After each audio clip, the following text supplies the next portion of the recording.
The chronometer's soft blue glow cast shadows across Commissar Varric Thorn's weathered face as he pressed the record stud on his personal Voxcaster.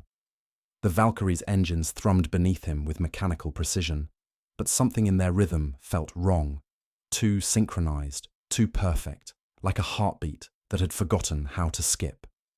He cleared his throat and began his log entry, his voice barely audible above the aircraft's drone.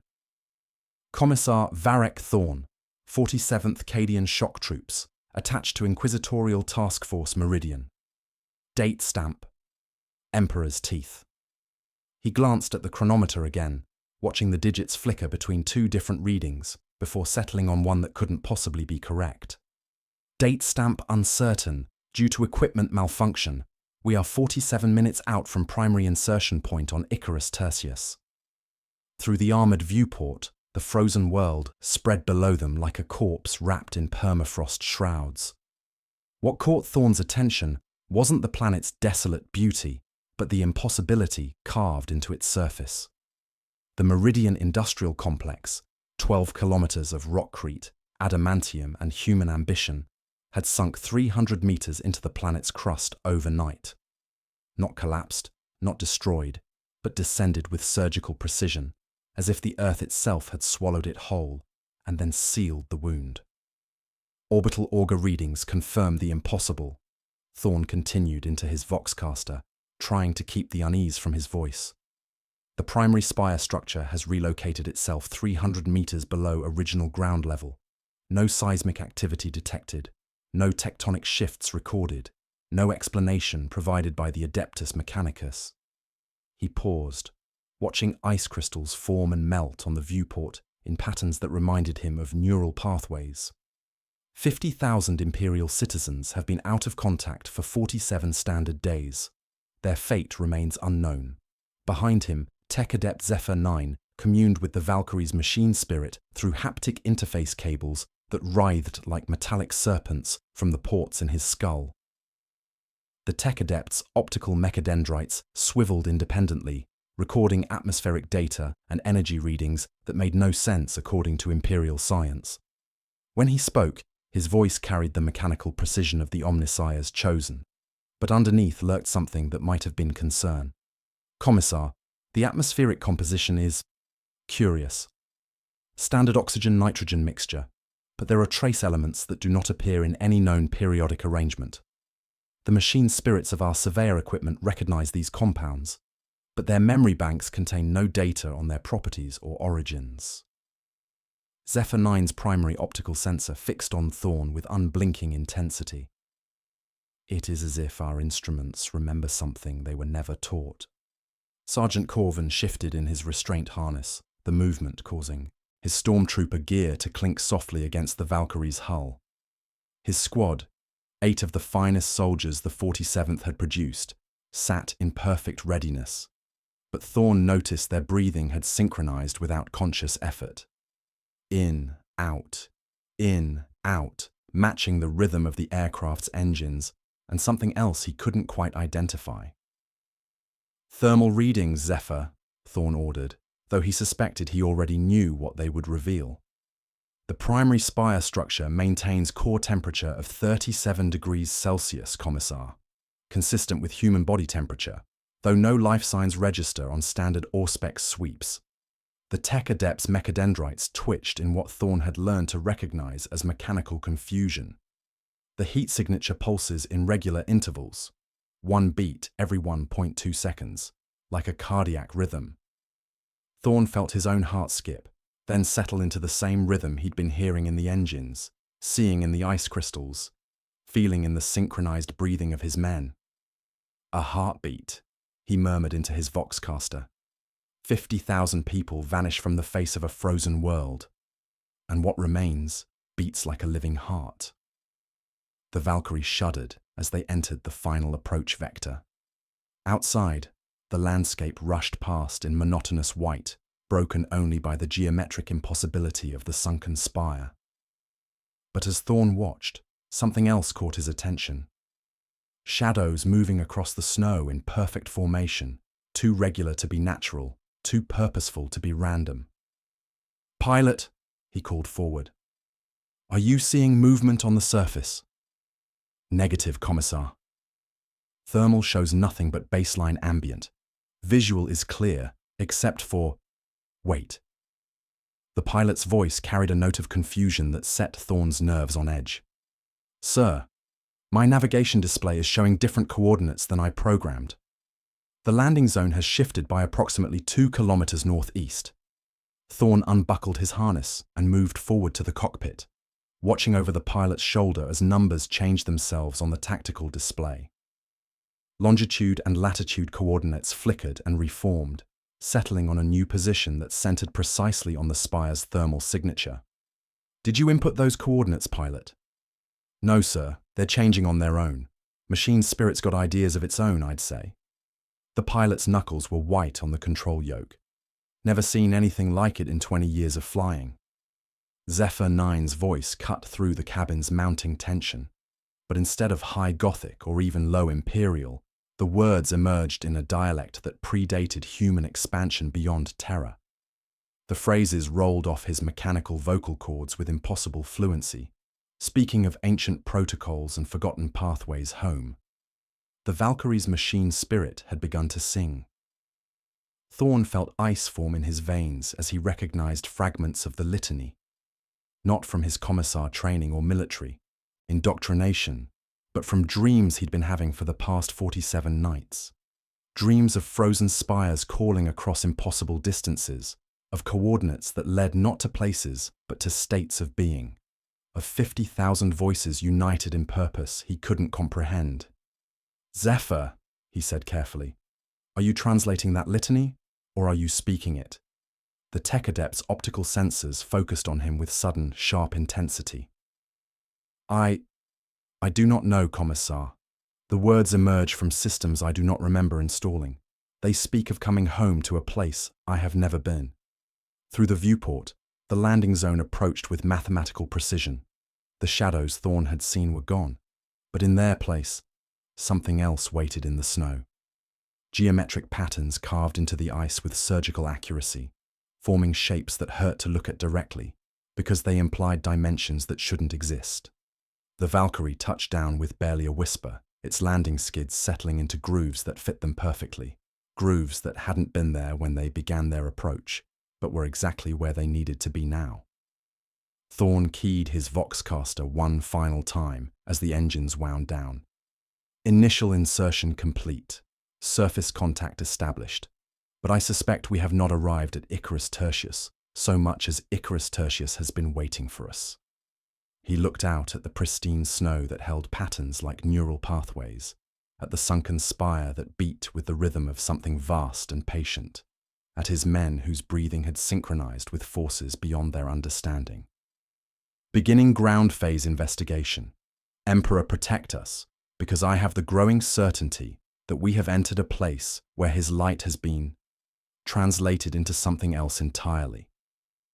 The words hung in the cabin's sudden silence, punctuated only by the soft, rhythmic pulse of the spire's heartbeat, now clearly audible through the Valkyrie's hull.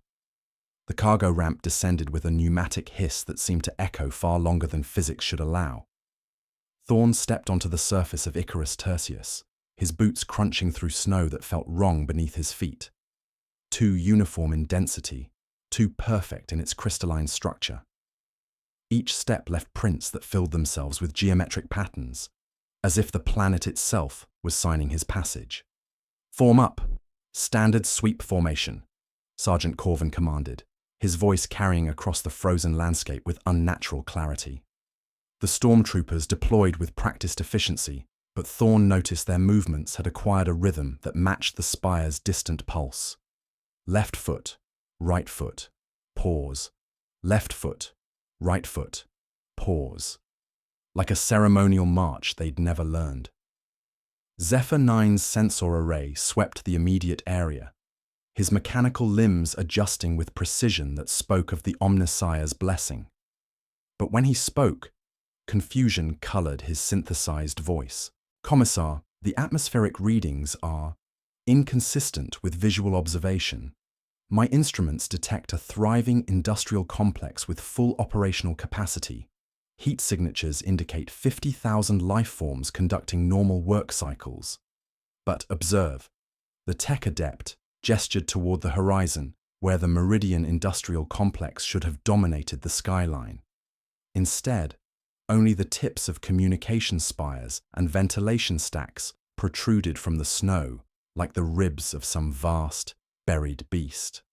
The facility that had housed 50,000 souls was gone, swallowed by Earth that showed no signs of disturbance.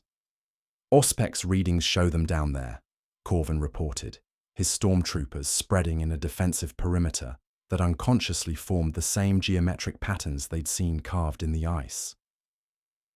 Life signs are strong, body temperature's normal, but they're not moving. 50,000 people, standing perfectly still. Thorn activated his personal Auspex, watching the display paint a three-dimensional image of the buried complex. The readings were impossible, thermal signatures showing human forms at their workstations 8 kilometers below ground, vital signs steady but motionless as statues.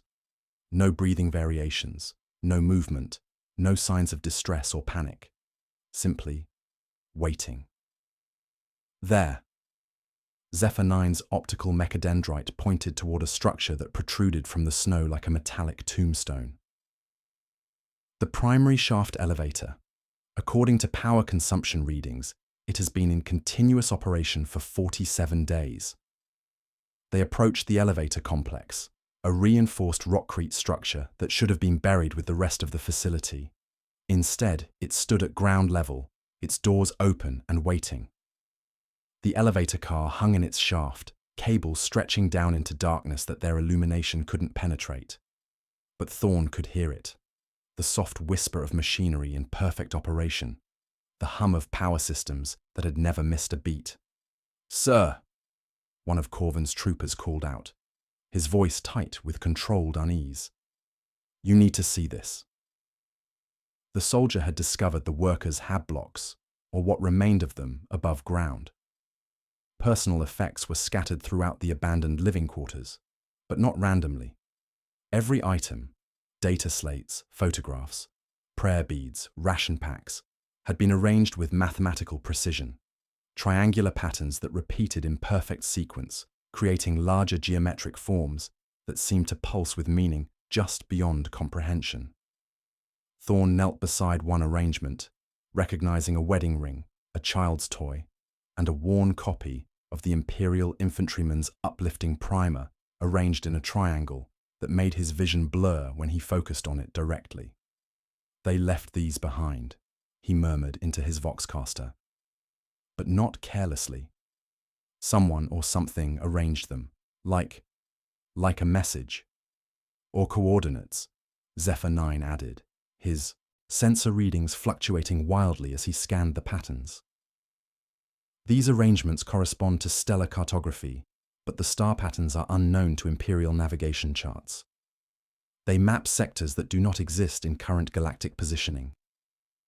Sergeant Corvin approached the elevator shaft, peering down into the darkness that seemed to swallow their lamp pack beams whole. Cables are worn almost to breaking, but still functional, been running non-stop, carrying something up and down for 47 days. He checked his chronometer, then double-checked it against his squad's timepieces. "Sir, how long have we been on the surface?"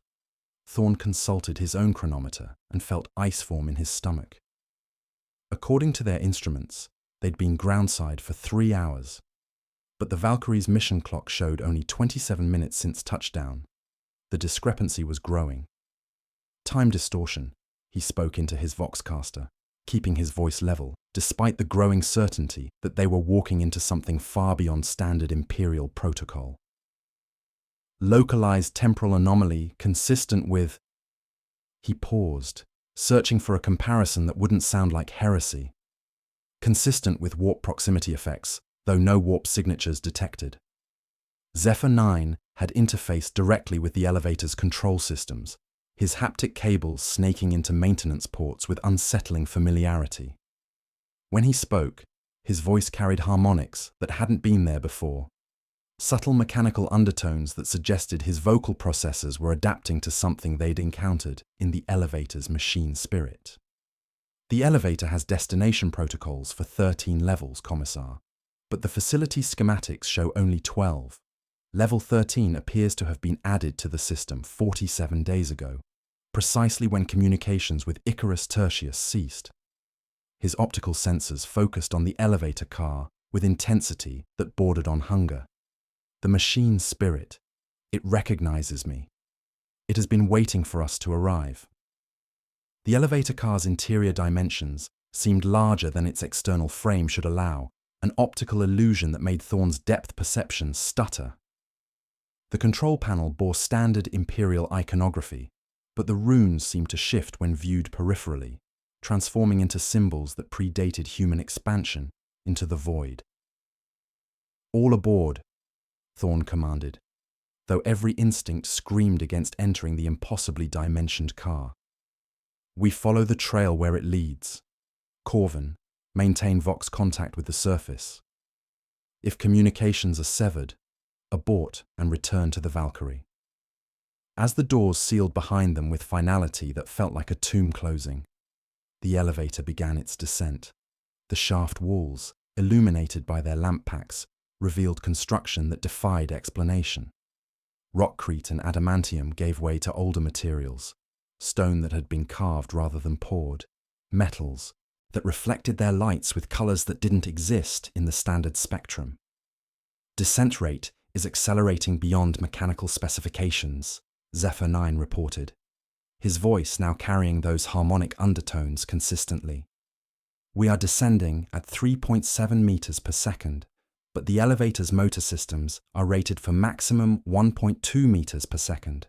The additional velocity is being provided by—" He paused, his optical sensors flickering.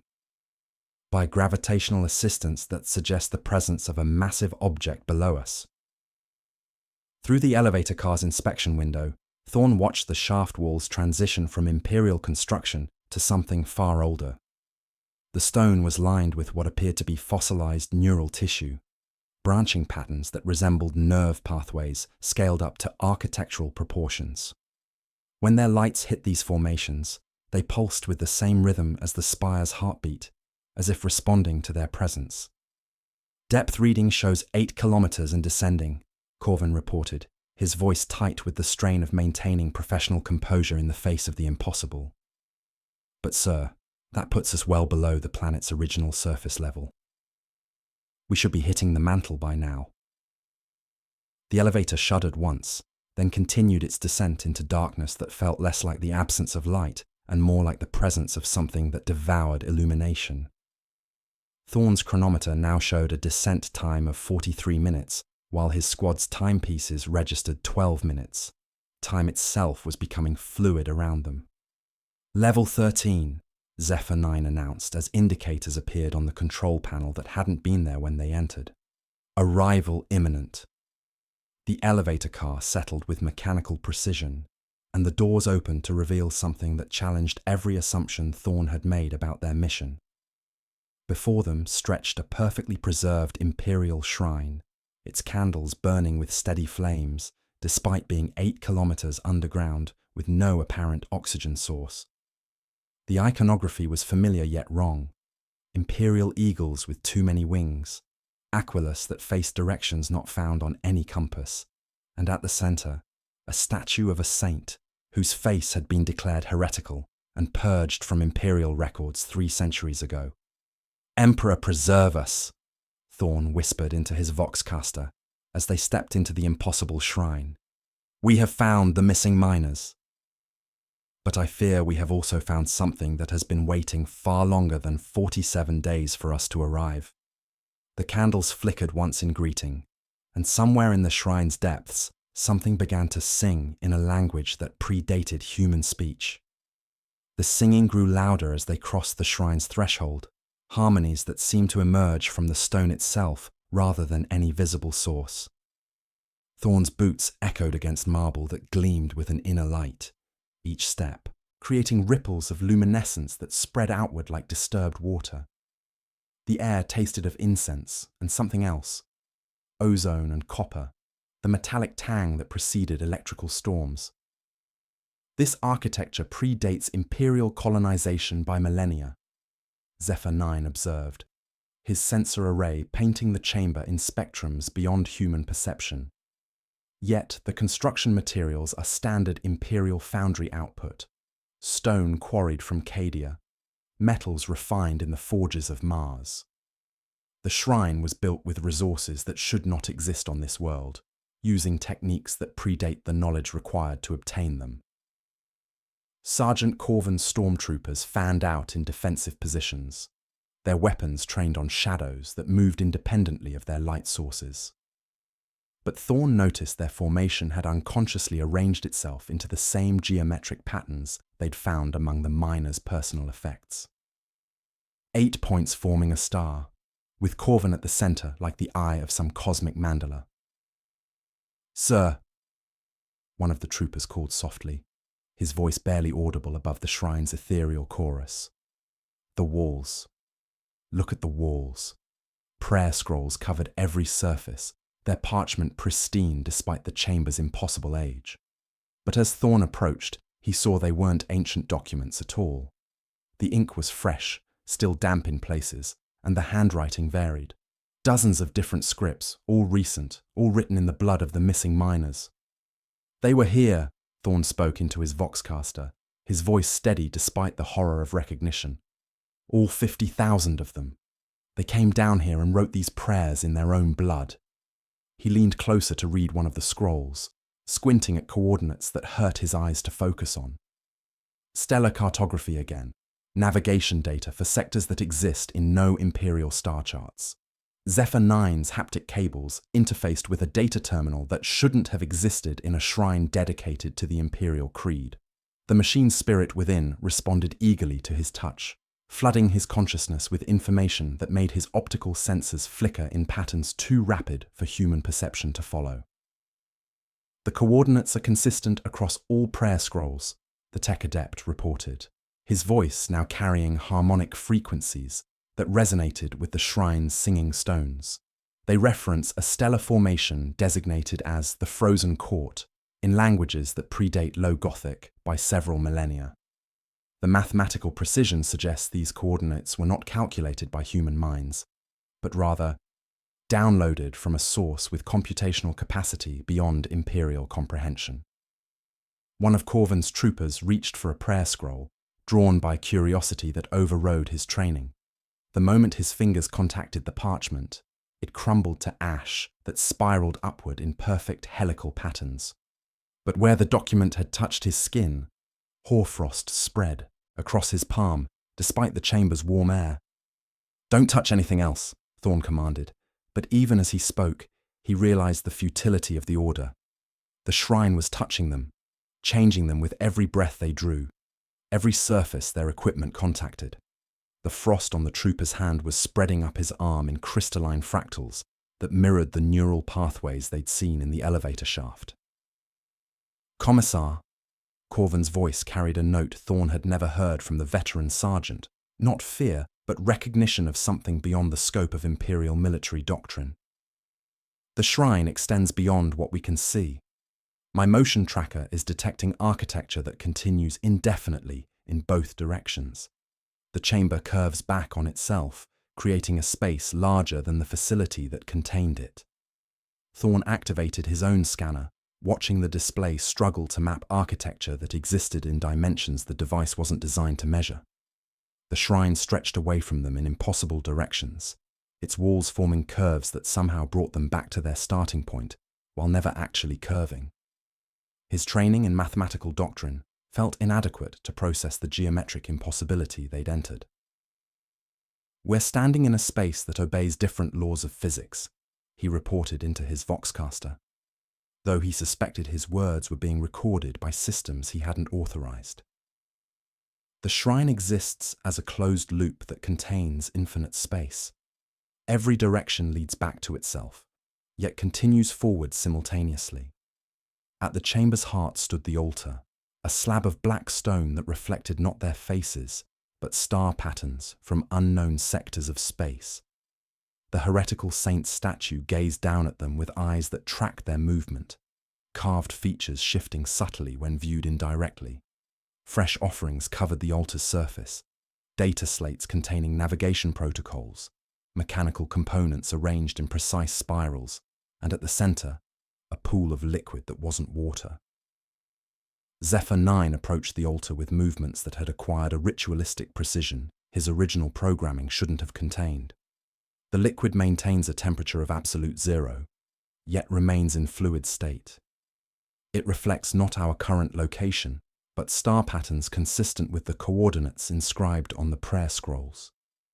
He extended a sensor probe toward the pool, then paused as data flooded his consciousness. It is not a reflection. It is a window. The liquid surface showed them the void between stars, but not the familiar void of Imperial space. This was something else. Darkness populated by structures that dwarfed Imperial battleships, geometric forms that moved with purpose through the intergalactic medium. Ships, but not ships. Cities, but not cities. Something that existed in the spaces between definitions. The frozen court, Thorn whispered, understanding flooding, through him like ice water in his veins. They're not coordinates to a place. They're coordinates to them. Something approaching from outside the galaxy. Corvin dropped a flare into the pool, expecting it to sink and illuminate whatever lay beneath the surface. Instead, the flare fell upward into the reflected void, its light dwindling as it traveled toward the impossible vessels moving through the darkness between galaxies. They watched it become a distant star, then disappear entirely into the spaces that ship-like structures called home.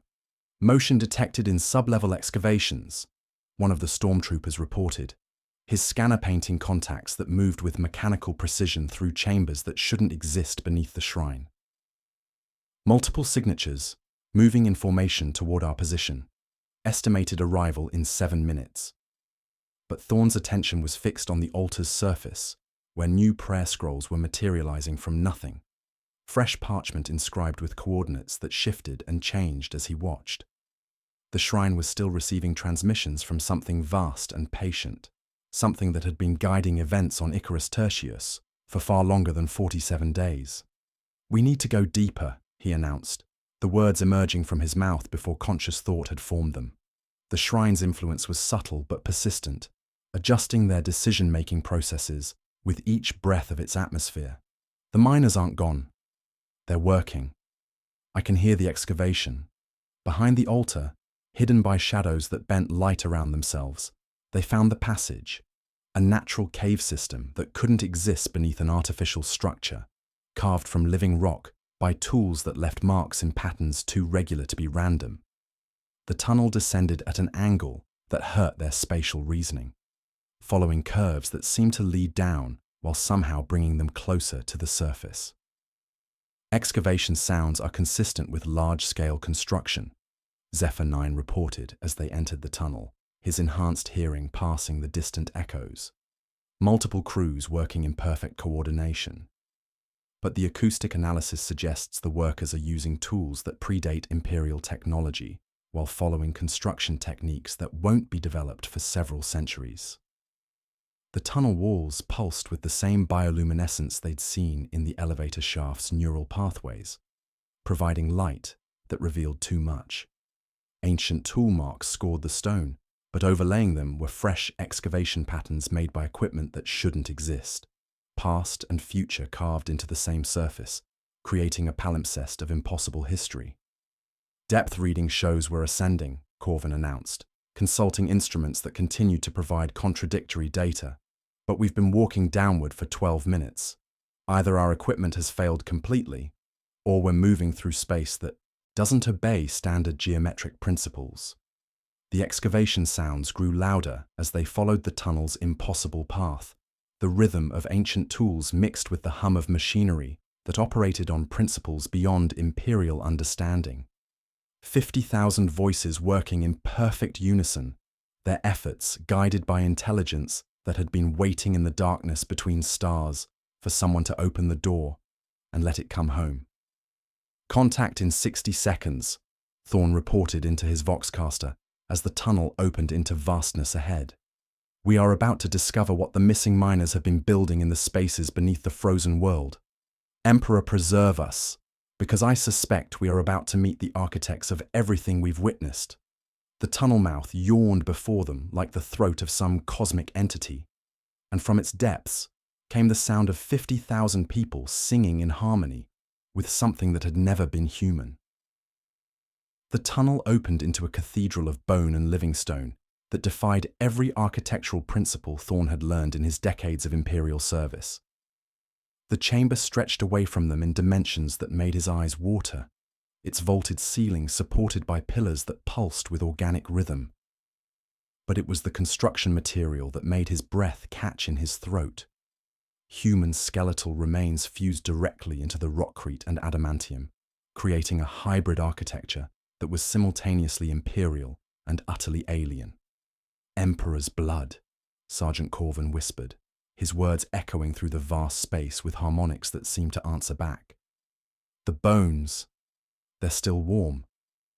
Thorn pressed his palm against the nearest pillar, feeling the subtle heat that emanated from calcium matrices woven through standard Imperial building materials.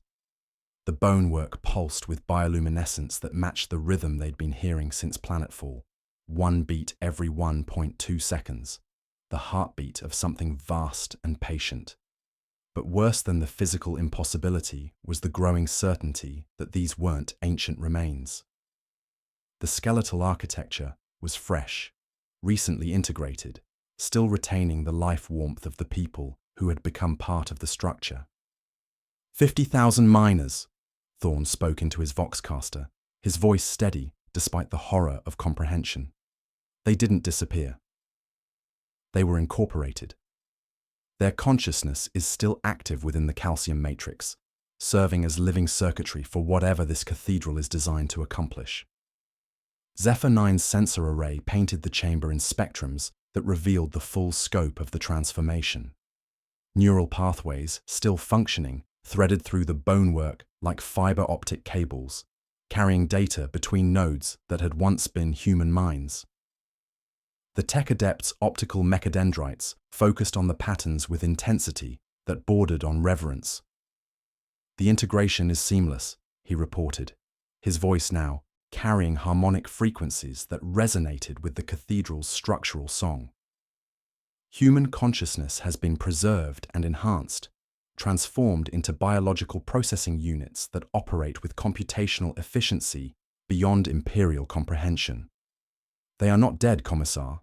They have been upgraded."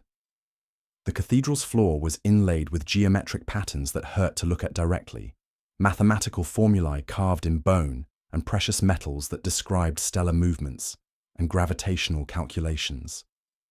13 altars arranged in a perfect spiral dominated the central space, each one showing evidence of recent use: fresh blood, warm incense, and at each altar's center, excavation equipment that hummed with purpose.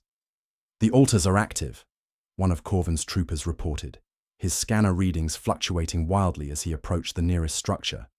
"Power consumption suggests they're broadcasting something. Long-range transmission array, but the frequency it's not in any spectrum we recognize." Thorn moved to the cathedral's center, where a pool of liquid reflected not the bone cathedral above, but star patterns from sectors that existed beyond the galaxy's rim. The same impossible window they'd encountered in the shrine, but larger, more complex, showing them visions that made his military training feel woefully inadequate. Their navigation coordinates, he realized, watching stellar formations shift and realign in the pool's reflective surface, but not for travel within our galaxy. These are approach vectors for something coming from intergalactic space. The entire cathedral is a massive astropathic amplifier, broadcasting beacon signals across impossible distances. The pool's reflection showed them ships, if they could be called ships. Geometric impossibilities that existed partially in real space and partially in dimensions his mind couldn't process. Structures the size of continents moving through the void between galaxies, with purpose that spoke of intelligence vast and ancient. and they were following the beacon signals, using the coordinates carved in human bone to navigate towards something they considered home. "Contact," Corvin announced, his weapon trained on the tunnel entrances that ringed the cathedral's perimeter. Multiple signatures approaching from all directions. They're moving in perfect formation, no variation in pace or direction. The missing miners emerged from the tunnels with movements that retained human familiarity, but operated with mechanical precision. Their eyes reflected the same bioluminescence as the cathedral's bonework, and when they moved, it was with the synchronized purpose of components in a vast machine. They showed no recognition of the investigation team, no awareness of their previous lives, only the focused intensity of biological circuits performing their designated function. "They're still human," Thorne observed, watching the miners arrange, themselves in precise geometric formations around the altars. "But they've been integrated into something larger. Their individual consciousness has been subsumed into a collective purpose that transcends personal identity." Zephyr 9 attempted to interface with the nearest group of transformed miners, his haptic cables extending toward neural ports that had been surgically installed behind their ears. The connection established immediately, flooding his consciousness with data streams that made his optical sensors flicker in patterns too rapid for organic perception. "They are constructing a reception facility," the tech adept reported, his voice now completely synchronized with the cathedral's harmonic resonance. "The excavation has been continuous for 47 days, following architectural specifications downloaded from the approaching fleet. When the vessels arrive, this cathedral will serve as their primary communication node with the planet's surface." The miners continued their work with tireless efficiency, operating excavation equipment that combined Imperial technology with innovations that wouldn't be developed for centuries. They carved new chambers from the living rock, installing systems that pulsed with the same organic rhythm as the bone cathedral's structural elements. Their labor was guided by intelligence that flowed through the skeletal matrix, coordinating 50,000 workers as components of a single vast organism. "Seismic readings show massive structural movement 12 kilometers down," Corvin reported, his scanner painting contacts that defied geological understanding.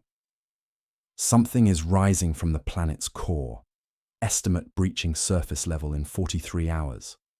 Thorne felt the cathedral's floor vibrate with harmonics that traveled up through his bones, making his teeth ache with frequencies that seemed to speak directly to his nervous system. Far below them, something vast was breaking free from the planet's crust, following excavation patterns that the transformed miners had been preparing for longer than Imperial records suggested possible. "The spire," he spoke into his voxcaster, understanding flooding through him like ice water. "The industrial complex didn't sink into the planet. It was pulled down to align with something that was already here. Something that's been waiting beneath Icarus Tertius since before human colonization began." The pool at the cathedral's center began to boil with activity that had nothing to do with temperature. New reflections appeared in its surface. Not the approaching fleet, but real-time images from other worlds across the sector. Mining operations on a dozen planets, all following identical patterns, all uncovering similar cathedral complexes where human consciousness had been integrated into beacon networks. "It's not just Icarus Tertius," Thorne realized, watching the coordinated excavations play out across multiple worlds simultaneously. "This is happening throughout the sector. Every mining operation, every deep excavation project, they've all uncovered identical structures. The approaching fleet has been preparing for its arrival by converting human infrastructure into reception facilities." One of the transformed miners approached their group, its movements fluid, yet mechanical, eyes reflecting depths that contained stellar cartography instead of human consciousness. When it spoke, its voice carried harmonics that matched the cathedral's structural song, words emerging in perfect Imperial Gothic that somehow conveyed meanings beyond the language's capacity. "The Frozen Court sends greetings to the inheritors of this spiral arm," it said, the words emerging from lips that moved with mechanical precision. "Your species has served admirably as construction material for our homecoming preparations. Integration protocols will commence when the primary fleet achieves orbital insertion in 37 hours. Thorne's chronometer showed they'd been in the cathedral for 18 minutes, but the synchronized timepieces of his squad registered 2 hours. Time was becoming increasingly fluid around them, reality bending to accommodate forces that operated on scales beyond human comprehension. 37 hours, he repeated into his voxcaster, the words feeling like a death sentence. Whatever is approaching from intergalactic space, whatever has been guiding these excavations, it will arrive in 37 hours. And when it does, the integration of human consciousness into their architectural matrix will begin in earnest. The cathedral's bonework pulsed with increased intensity, broadcasting beacon signals that reached across impossible distances to guide something vast and patient toward its ancestral home. 50,000 human minds sang in harmony with intelligence that had traveled between galaxies, their individual consciousness dissolved into a collective purpose that welcomed the approaching fleet with the joy of long-separated family members. "We need to go deeper," Thorne announced, though the words emerged from his mouth before conscious decision had formed them. The cathedral's influence was subtle but persistent, adjusting their reasoning processes with each breath of its atmosphere. "The real construction is happening below us. We need to see what the miners have been building in the spaces beneath the frozen world." Behind the central altar, hidden by shadows that bent light around themselves like living things, they found the excavation shaft, a perfect circle carved through living rock that descended beyond their illumination's reach. The sound of construction echoed from its depths, tools that operated on principles beyond Imperial understanding, guided by intelligence that had waited between stars for someone to open the door and let it come home. The excavation shaft descended in a perfect spiral that seemed to follow mathematical principles beyond Imperial comprehension, its walls carved with precision that suggested tools operating under gravitational conditions that didn't exist on the planet's surface. Thorne's lamp pack illuminated smooth stone that reflected their lights with colours that had no names in Low Gothic, creating prismatic patterns that made his depth perception stutter with each step downward. "Gravitational anomaly detected," Zephyr 9 reported, his sensor array struggling to process readings that violated several fundamental laws of physics. "We are descending at a rate consistent with surface gravity, but the excavation angle suggests we should be experiencing increased gravitational pull. Instead, we are becoming lighter with each meter of descent." Sergeant Corvin's stormtroopers moved with mechanical precision down the spiral path, their formation maintaining perfect spacing despite the disorienting effects of the gravitational distortion. But Thorne noticed their breathing had synchronized completely now, 51 lungs drawing air in perfect unison with the cathedral's structural rhythm above them. "Contact ahead," one of the troopers announced, his voice carrying harmonics that hadn't been there when they'd begun their descent. Multiple heat signatures, but they're not moving in standard human patterns. Looks like construction work, precision engineering. The spiral path opened into a series of chambers that challenged everything Thorne understood about excavation engineering. The missing miners worked in perfect silence, their movements coordinated with clockwork precision as they operated star charts and navigation equipment that predated human expansion into the void. The machinery was ancient, yet impossibly sophisticated, calculating jump routes and astrogation data with computational capacity that made Imperial cogitators seem primitive by comparison. "They've been here the entire time," Thorne spoke into his voxcaster, watching 50,000 workers operate in complete synchronization. Not disappeared, not killed, but converted into biological components of a navigation system that spans multiple star systems. The miners showed no recognition of the investigation team's presence. Their attention focused entirely on calculations that hurt Thorne's eyes to observe directly. Star charts covered every surface, but these weren't Imperial navigational aids. The stellar formations they depicted existed in no known sector of space, showing galaxy clusters and gravitational anomalies from perspectives that suggested observation points far beyond the galactic rim. The coordinates, Zephyr 9 announced, his haptic cables interfacing with navigation systems that welcomed his presence with disturbing familiarity. They correspond to approach vectors from intergalactic space. These calculations are guiding something massive through the void between galaxies, providing navigation data for a journey that spans distances Imperial science considers impossible to traverse. One of the star charts caught Thorne's attention, not because of its alien geometry, but because it showed a familiar spiral arm in perfect detail. The Milky Way, mapped from an external perspective with accuracy that suggested direct observation. But the notation surrounding it was written in scripts that predated human literacy, marking the galaxy not as unexplored territory, but as a destination labeled Primary Inheritance Zone.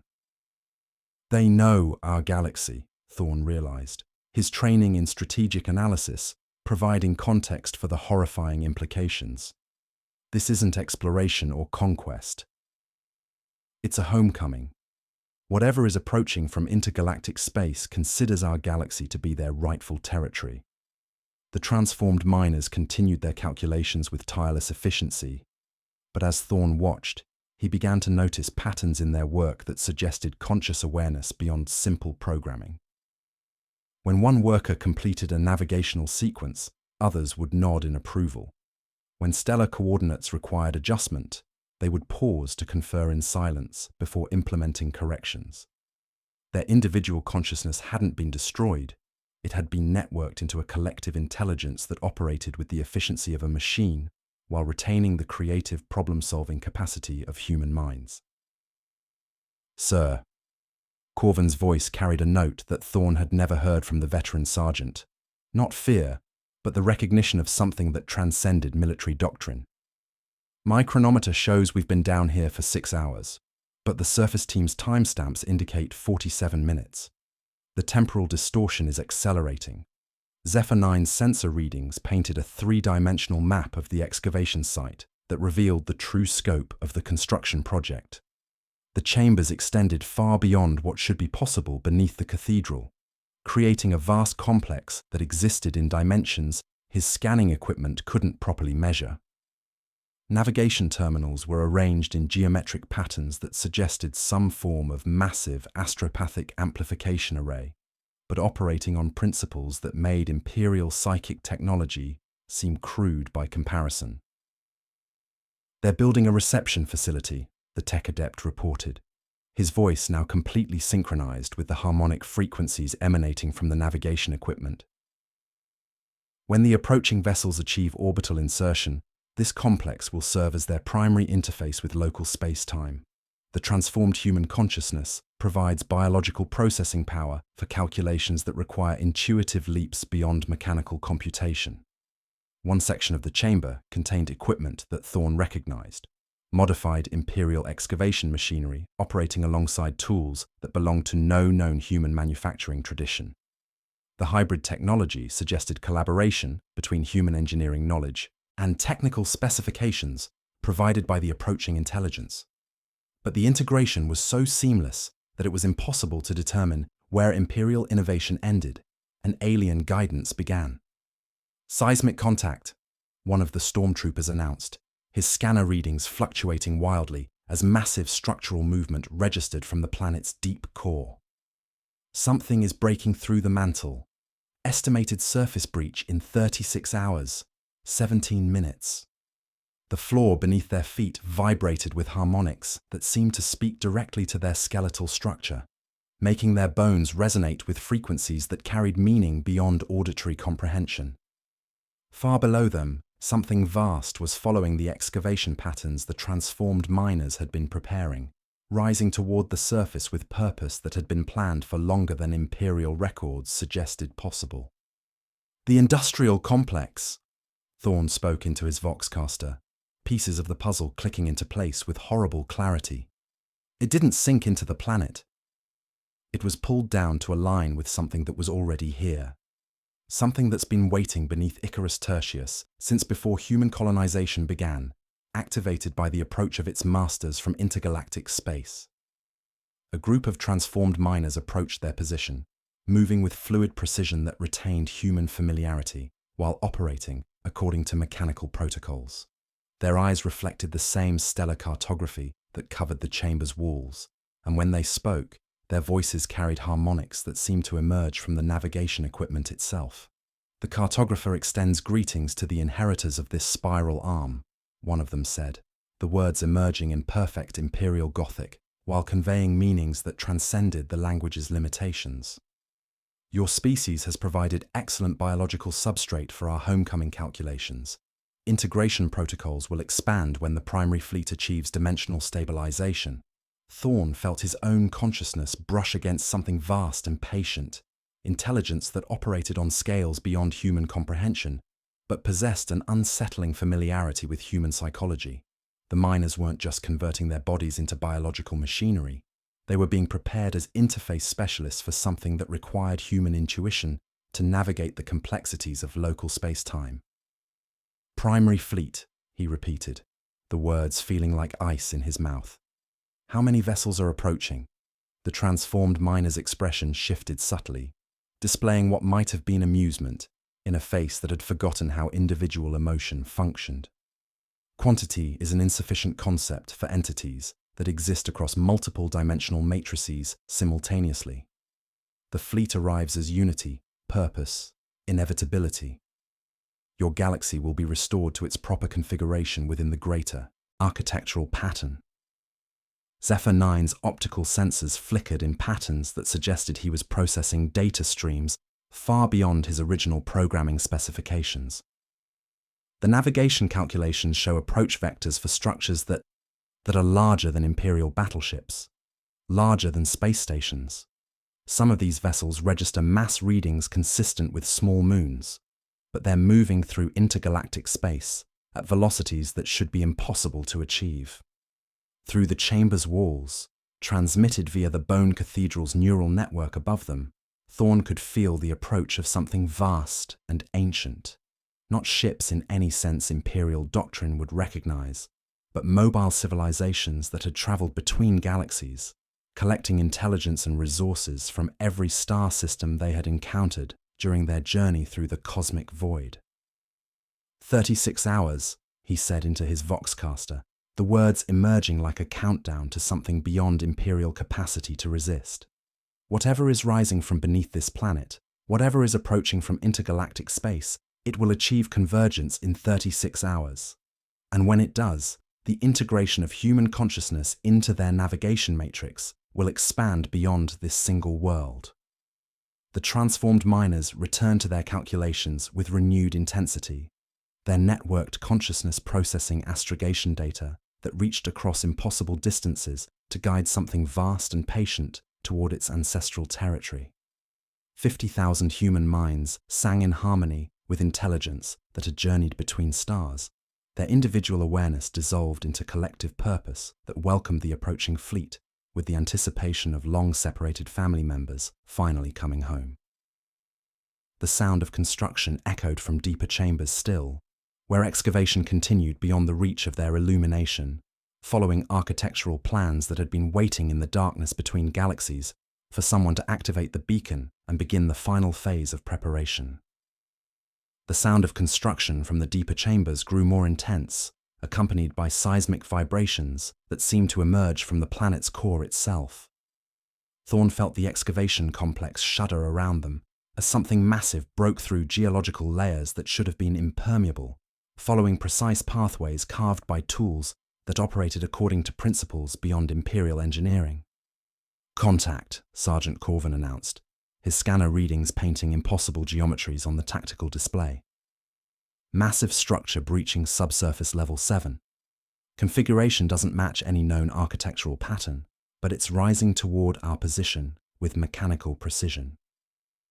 Through the chamber's neural network, transmitted via the Bone Cathedral's consciousness matrix above them, Thorn could perceive the emergence of something that challenged every assumption he'd made about their mission. The industrial complex hadn't sunk into the planet. It had been drawn down to interface with a structure that predated human presence on Icarus Tertius by eons. "The Frozen Spire," he spoke into his voxcaster, understanding flooding through him like ice water as seismic readings revealed the true scope of what was rising from the planet's depths. Not a mining accident, not geological subsidence. The entire operation was designed to excavate and activate an artifact that's been waiting beneath this world since before Imperial colonization began.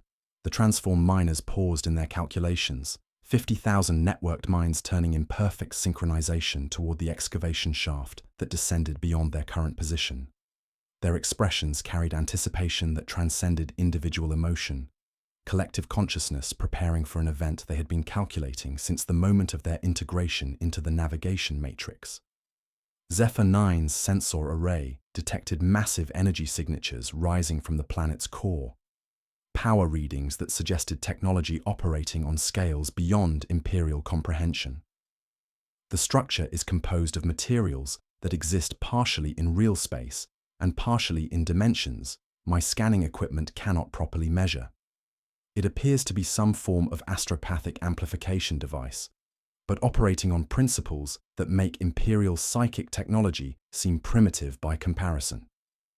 The floor beneath their feet began to pulse with rhythms that matched the approaching structure's emergence, harmonics traveling through solid rock to coordinate the alignment of surface facilities with whatever was breaking through from the planetary depths. Thorne's chronometer showed they'd been in the excavation chambers for 43 minutes. But the surface team's timestamps indicated 7 hours had elapsed since their descent began.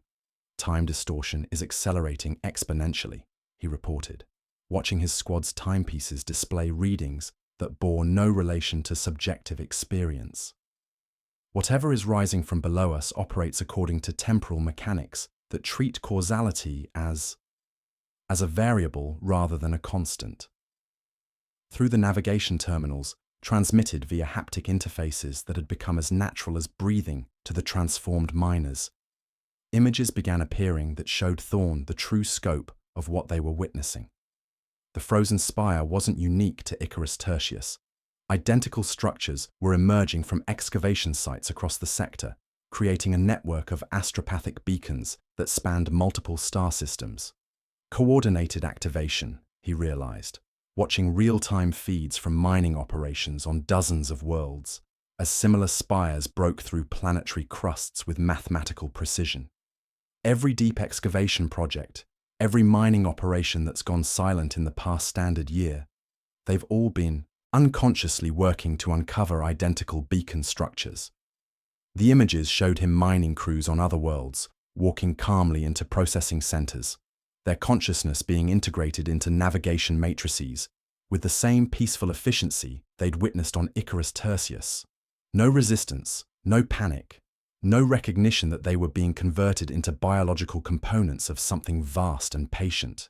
The integration process felt natural to human consciousness, like coming home after a long journey through unfamiliar territory. "They're not conquering us," Thorne spoke into his voxcaster, the horrible realization making his voice steady despite the implications. "They're reclaiming us." Human consciousness interfaces naturally with their navigation systems because we were designed to serve this function. We're not victims of alien invasion.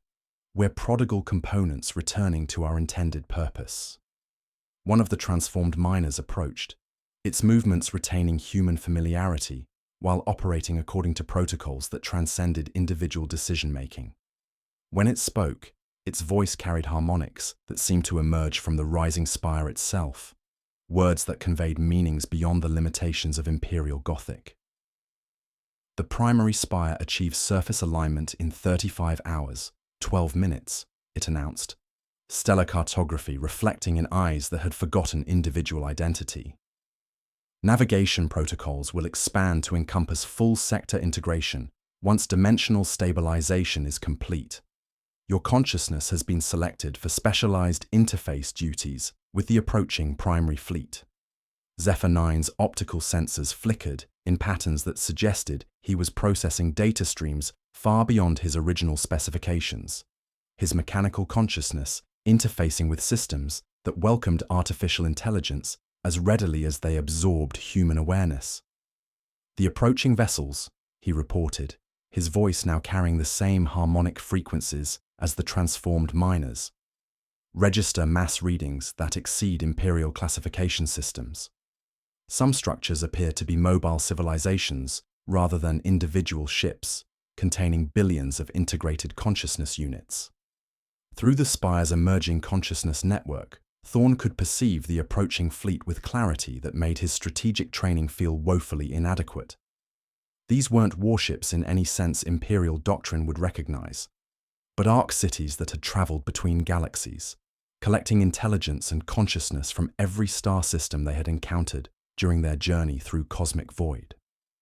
They've been traveling for millions of years, he realized, watching approach vectors calculated by the transformed miner's networked consciousness, collecting samples of every form of intelligence they encountered, integrating them into their collective awareness. The human species isn't their target, we're their completion. The final component needed to process the complexity of this galaxy's gravitational patterns.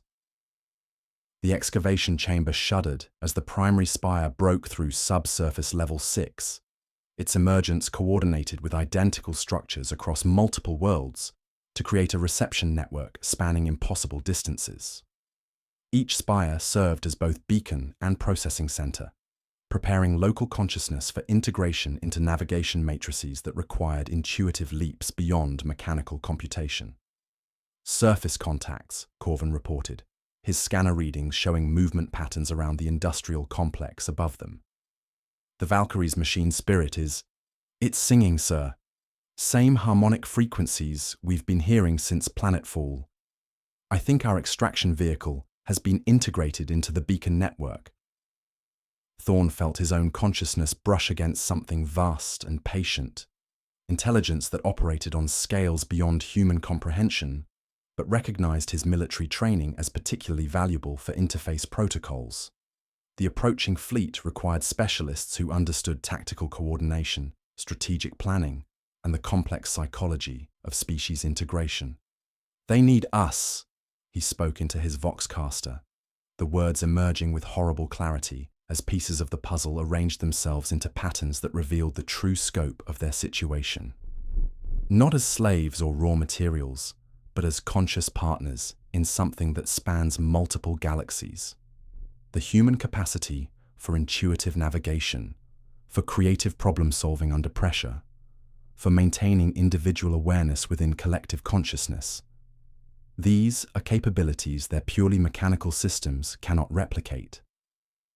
Through the Spire's neural network, he could perceive other Imperial worlds where similar integration processes were proceeding smoothly. Planetary governors walking calmly into processing centers, while believing they were participating in routine administrative duties. Space Marine chapters reporting for specialized training that would prepare them for service in operations beyond current Imperial scope. Inquisitors investigating anomalies that gradually revealed themselves as opportunities for consciousness expansion rather than threats to be eliminated. 35 hours, the transformed miner repeated, its voice carrying countdown precision that made each word feel like a step toward inevitability. The primary fleet's advanced elements will achieve orbital insertion while the primary spire reaches dimensional alignment with surface installations. Integration protocols will expand beyond single-world limitations to encompass sector-wide consciousness networking. The sound of the rising spire filled the excavation chamber with harmonics that spoke directly to their neural pathways, making their thoughts resonate with frequencies that carried meaning beyond auditory comprehension. 50,000 networked minds sang in harmony with intelligence that had journeyed between stars, welcoming the approaching fleet with anticipation that transcended individual identity, while somehow preserving the essential creativity that made human consciousness valuable to their vast purpose. Something was coming home, and it intended to bring them along for the journey. The primary spire's emergence sent psychic resonance waves through the excavation complex that bypassed Thorn's conscious defenses and spoke directly to neural pathways he hadn't known existed. His vision fragmented into multiple perspectives simultaneously. His own awareness, the networked consciousness of the transformed miners, and something vast approaching from the intergalactic void that recognized him with disturbing familiarity. Contact with primary consciousness matrix, he managed to report into his voxcaster, though the words felt inadequate to describe what was flooding through his mind. The spire isn't just a beacon, it's a bridge, a communication relay that operates across distances Imperial astropathy can't even theoretically reach. Through the spire's expanding awareness, Thorn experienced visions that made his strategic training feel like childhood games. He witnessed the galaxy's ancient past, eons before human expansion, when a civilization that had transcended biological limitations built the spires as navigation beacons for an Exodus fleet, fleeing a catastrophic threat. The fall of the Eldar had been only the final act in a cosmic drama that had forced entire civilizations to abandon the galaxy and seek refuge in the void between stars. They were running from Slanesh's birth, he realized, the knowledge flowing through him with crystalline clarity. Not just the Eldar, but everyone, every advanced civilization that recognized what was coming. They built these spires as guideposts for their return journey, then departed the galaxy before the psychic shockwave could destroy them. Zephyr 9's mechanical consciousness provided some insulation from the psychic interference, but even the tech adept was beginning to exhibit signs of integration with the spire's neural network.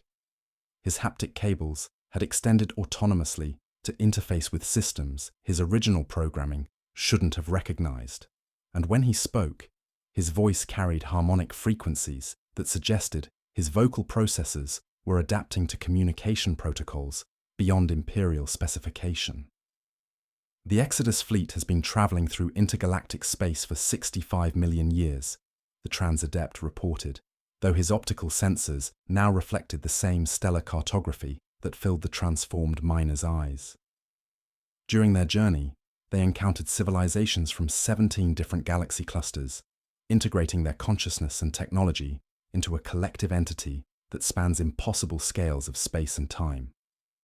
Sergeant Corvin's stormtroopers were exhibiting more pronounced signs of psychic awakening, a development that would have been cause for immediate concern under normal Imperial protocol, but felt natural within the spire's expanding influence.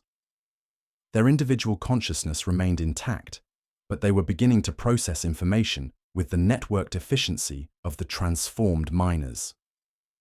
"Sir," one of the troopers announced, his voice carrying new harmonic undertones, "I'm receiving tactical data that I don't remember learning.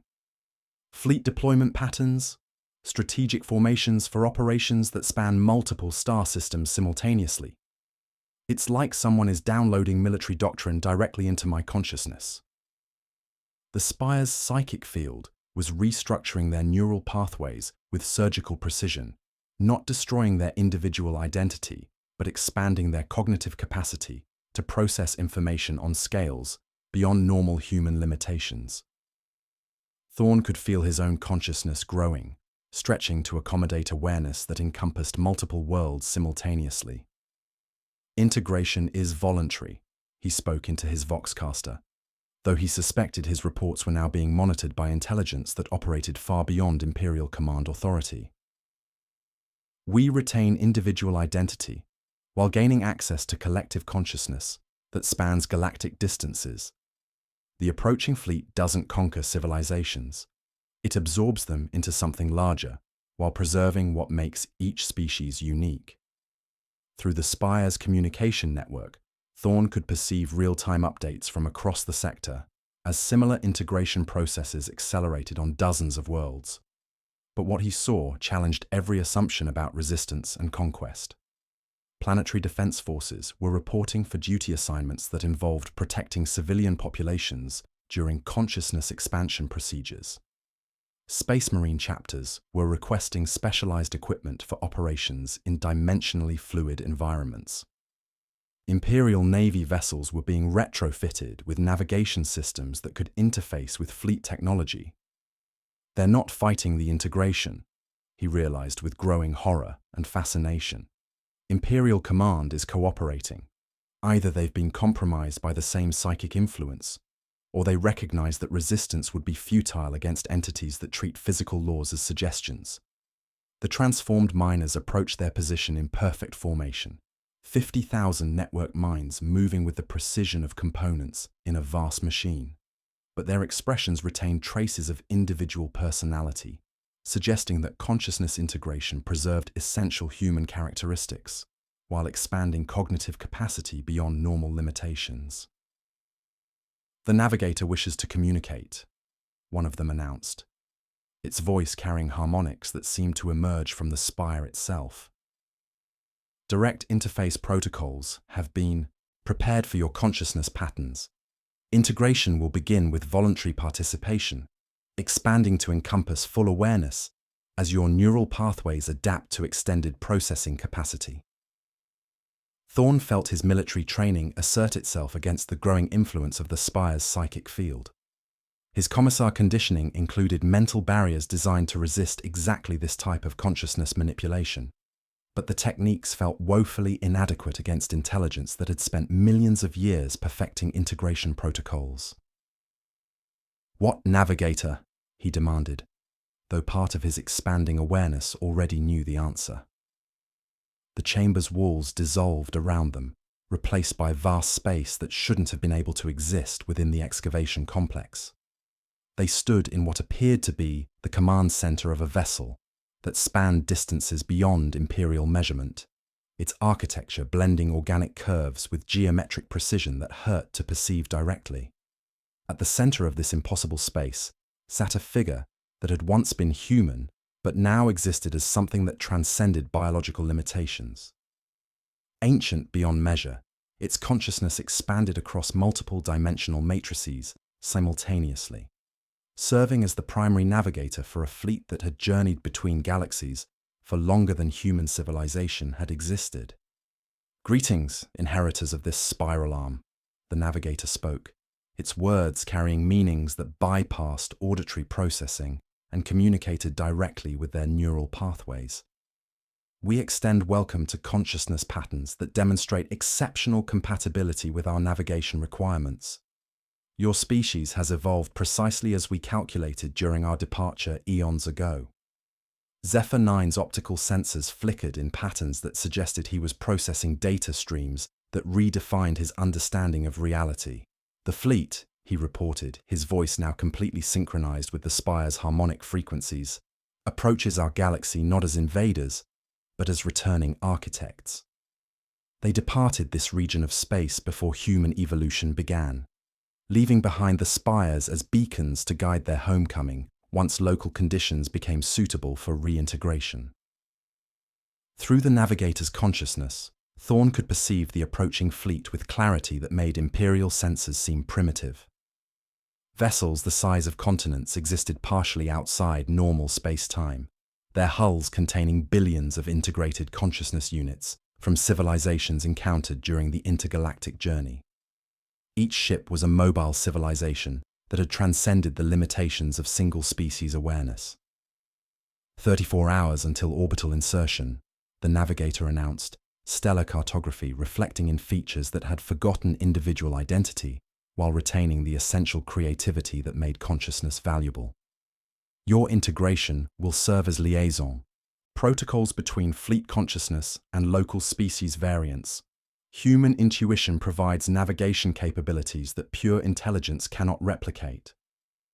Thorn felt his own consciousness beginning to stretch beyond the confines of individual identity, touching awareness that spanned impossible distances while somehow remaining fundamentally human. The integration wasn't destroying his identity, it was expanding it to encompass perspectives that made his previous existence feel narrow and confined. "We have a choice," he spoke into his voxcaster, though he suspected his words were now being recorded by systems that existed across multiple star systems simultaneously. "Voluntary integration into something vast and ancient, or resistance against entities that consider physical laws to be variables rather than constants." The sound of the rising spire filled their expanded awareness with harmonics that made their thoughts resonate with intelligence that had journeyed between stars, welcoming them into collective consciousness that preserved individual creativity while providing access to knowledge accumulated across millions of years of intergalactic travel. Something was coming home, and it wanted them to choose their role in what came next.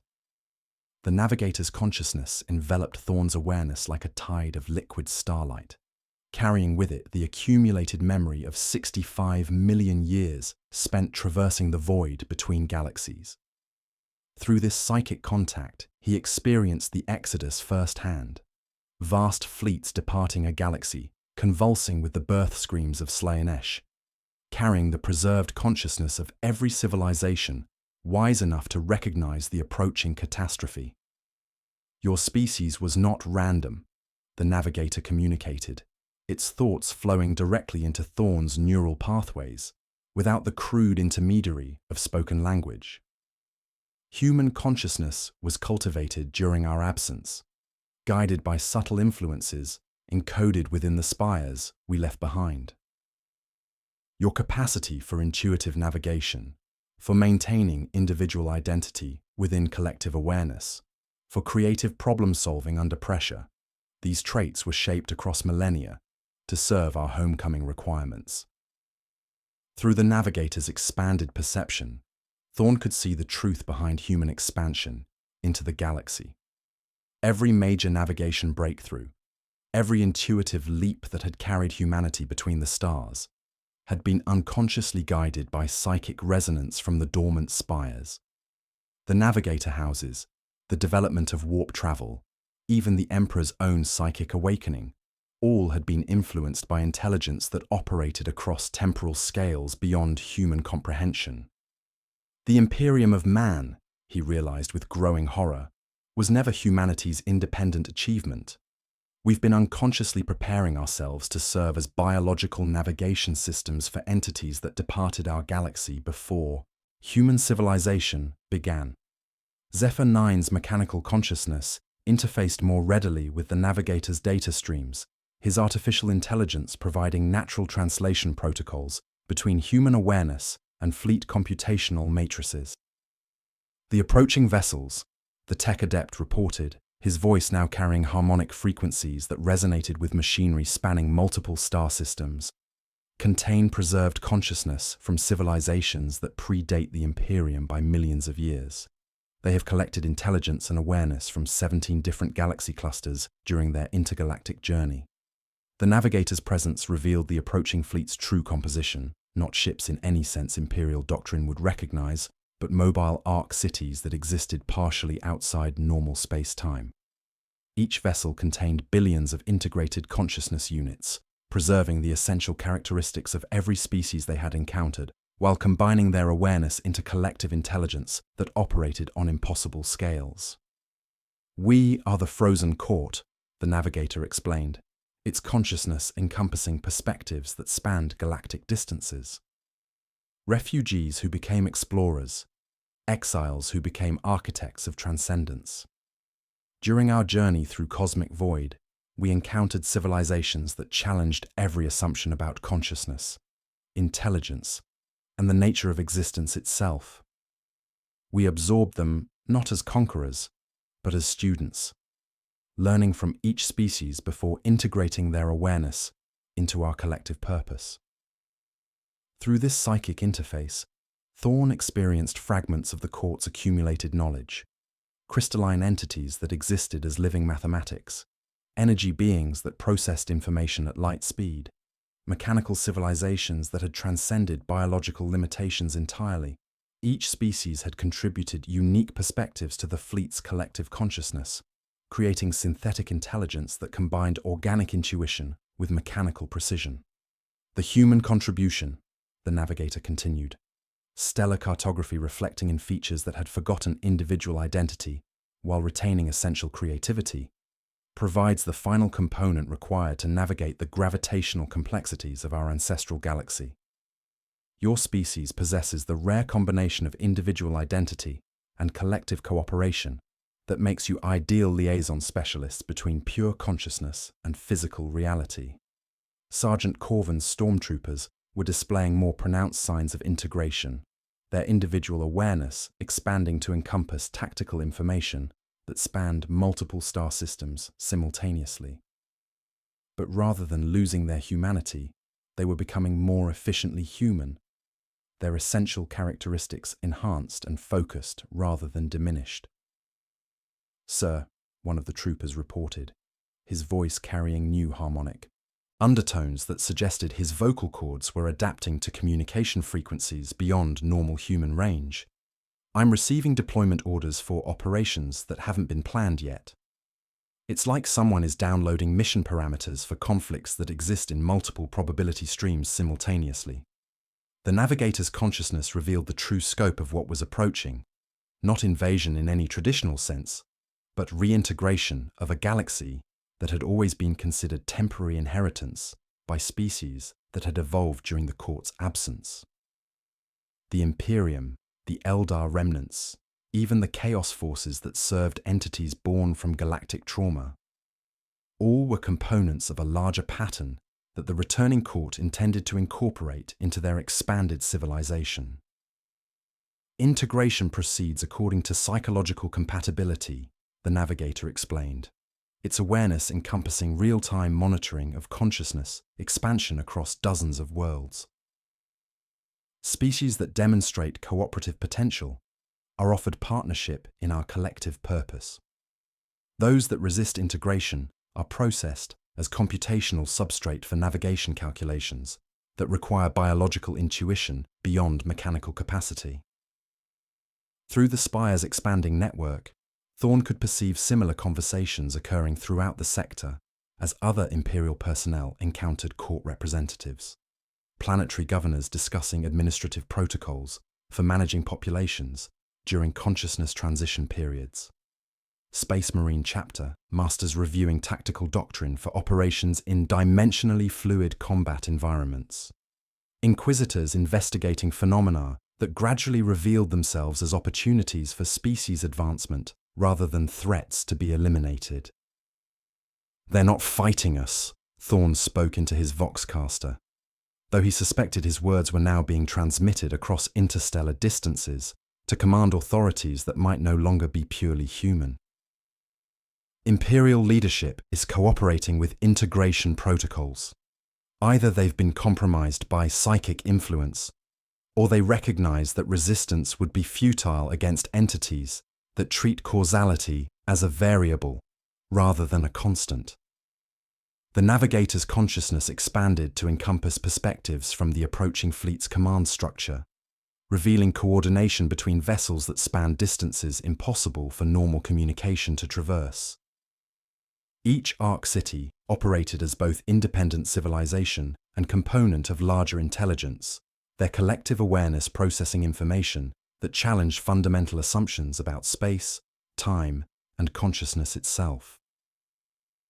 "Orbital insertion commences in 33 hours, 7 minutes, the navigator announced, its words carrying precision that suggested every aspect of the fleet's arrival had been calculated across multiple probability matrices. Primary integration. Protocols will expand beyond single-world limitations to encompass sector-wide consciousness networking.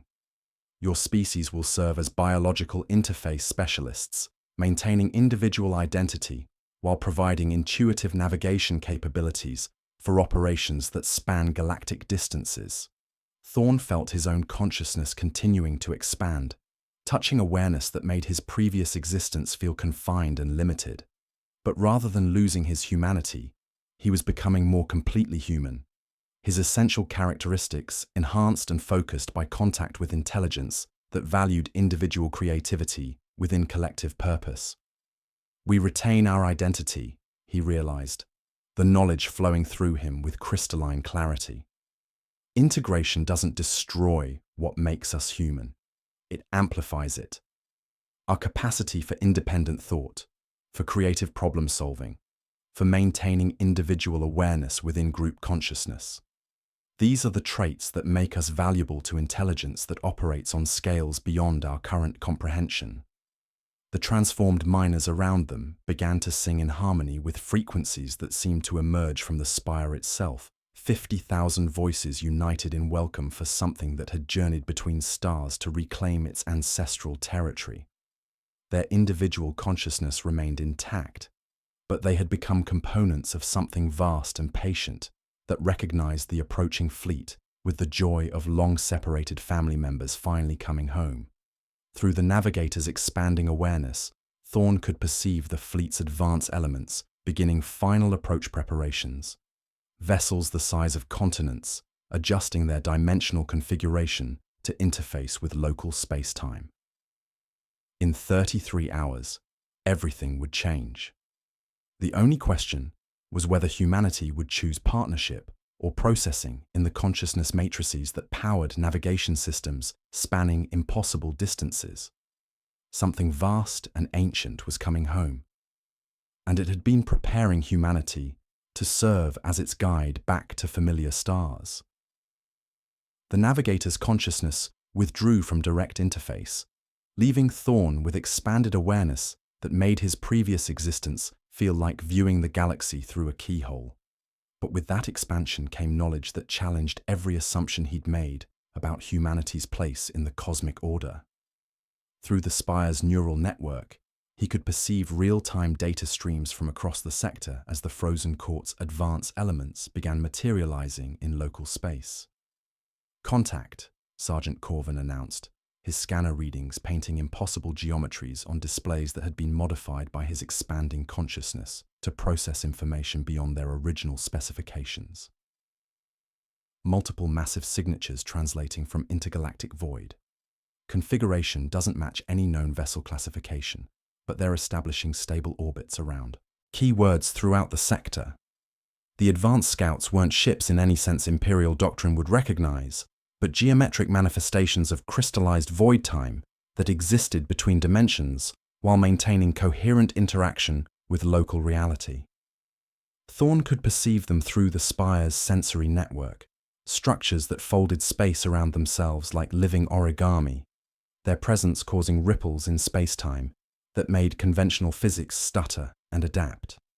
"They're mapping us," Zephyr 9 reported, his consciousness now seamlessly interfaced with court scanning systems that analyzed local conditions with precision beyond Imperial auger capacity. Cataloging population centers, technological development, military capabilities, and consciousness compatibility ratings. The advanced scouts are conducting comprehensive assessment of current galactic inhabitants to determine optimal integration protocols. Through the enhanced awareness granted by his psychic contact with the navigator, Thorn could witness the scouts' methodology firsthand. They observed Imperial worlds not as territories to be conquered, but as carefully cultivated gardens where consciousness had been growing according to patterns established during the court's departure, eons ago.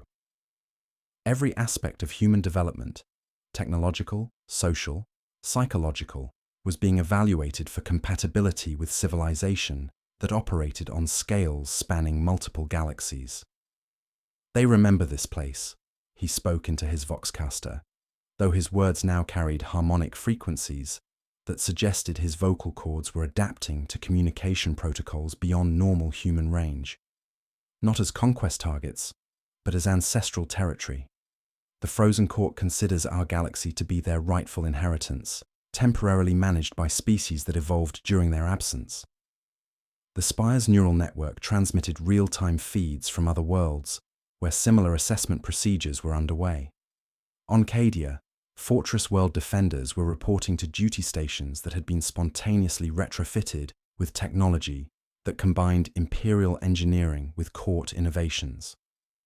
On Mars, tech priests were discovering that their most sacred rituals contained embedded protocols for interfacing with mechanical consciousness that transcended the Omnissiah's teachings. Throughout the sector, Imperial institutions were revealing themselves to have been unconsciously preparing for integration with intelligence that operated beyond human comprehension. "No resistance," Thorn observed, watching planetary defense forces coordinate with court advance elements as if following operational doctrine they'd known all their lives. Imperial command isn't fighting the integration. They're facilitating it. Either the psychic influence has compromised leadership at every level, or they recognize that cooperation offers better survival prospects than resistance.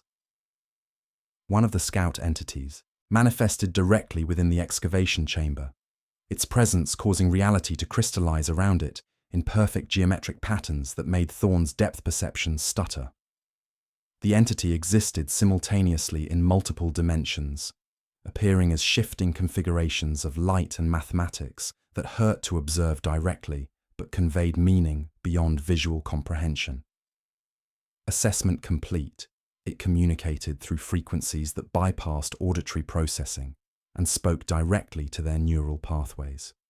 Local consciousness demonstrates exceptional compatibility with court integration protocols. Recommendation: expedited partnership designation with specialized interface responsibilities for primary fleet coordination. The Scout's presence revealed the true scope of what was approaching from intergalactic space. The primary fleet contained civilization that had transcended every limitation Thorn had previously considered fundamental. Biological mortality, technological boundaries, even the constraints of existing within single-dimensional matrices. They had become something that treated physical laws as suggestions to be modified according to operational requirements. Your species will serve as biological interface specialists, the Scout continued, its crystalline presence pulsing with harmonics that resonated with the Spire's neural architecture. Human consciousness provides intuitive navigation capabilities that pure intelligence cannot replicate. Individual identity will be preserved and enhanced within collective awareness that spans galactic distances. Zephyr 9's mechanical consciousness interfaced directly with the Scout entity, his artificial intelligence providing natural translation protocols between human awareness and court computational matrices. The primary fleet, he reported, his voice now carrying the same crystalline harmonics as the Scout, consists of mobile civilizations that exist partially outside normal space-time. Each vessel contains billions of integrated consciousness units from species encountered during intergalactic journey. They represent accumulated knowledge and awareness from 17 different galaxy clusters. Through the Scout's expanding influence, Thorn could perceive the fleet's advanced preparations with clarity that made Imperial tactical doctrine seem primitive. Massive structures were being assembled in the void beyond the galactic rim. Not just ships, but entire ecosystems designed to process and integrate the consciousness of every species they encountered, while preserving what made each civilization unique. They're not conquering us, he realized, watching court engineering projects that spanned distances beyond Imperial measurement. They're harvesting us. Not our bodies or our resources, but our consciousness, our creativity, our capacity for individual thought within collective purpose. We're the final ingredient they need to complete navigation systems that operate across intergalactic distances. The transformed miners approached their position in perfect formation. 50,000 networked minds moving with precision that transcended individual decision-making, while somehow retaining traces of human personality. Their consciousness had been expanded rather than diminished, their essential characteristics focused and enhanced by integration with intelligence that valued biological intuition. Integration protocols commence in 32 hours, 43 minutes, one of them announced, its voice carrying harmonics that seemed to emerge from the Scout entity itself. Primary Fleet will achieve dimensional stabilization simultaneously with Spire network activation across 17 star systems. Consciousness expansion will proceed according to psychological compatibility ratings, preserving individual identity while providing access to collective awareness spanning multiple galaxies. Thorn felt his own consciousness continuing to stretch beyond normal human limitations, touching perspectives that made his previous existence feel narrow and confined. But rather than losing his humanity, he was becoming more efficiently human. His capacity for strategic thinking, creative problem-solving, and maintaining individual identity within group consciousness, enhanced by contact with intelligence that had spent millions of years perfecting integration techniques. "We have 32 hours to decide," he spoke into his Voxcaster, though he suspected his reports were now being monitored by command authorities that might no longer be purely human. Voluntary partnership with civilization that operates on scales beyond our current comprehension, or processing into biological substrate for navigation calculations that require human intuition to function effectively. Through the Spire's communication network, he could perceive similar decisions being made across the sector as Imperial personnel encountered court representatives on dozens of worlds. Some chose integration willingly, their consciousness expanding to encompass awareness that spanned star systems. Others resisted, their biological patterns processed into computational matrices that powered navigation systems spanning impossible distances. The choice is individual, the scout entity communicated, its crystalline presence pulsing with patterns that conveyed meaning beyond verbal language. Each consciousness will determine its own integration parameters based on psychological compatibility and operational requirements. Resistance results in processing.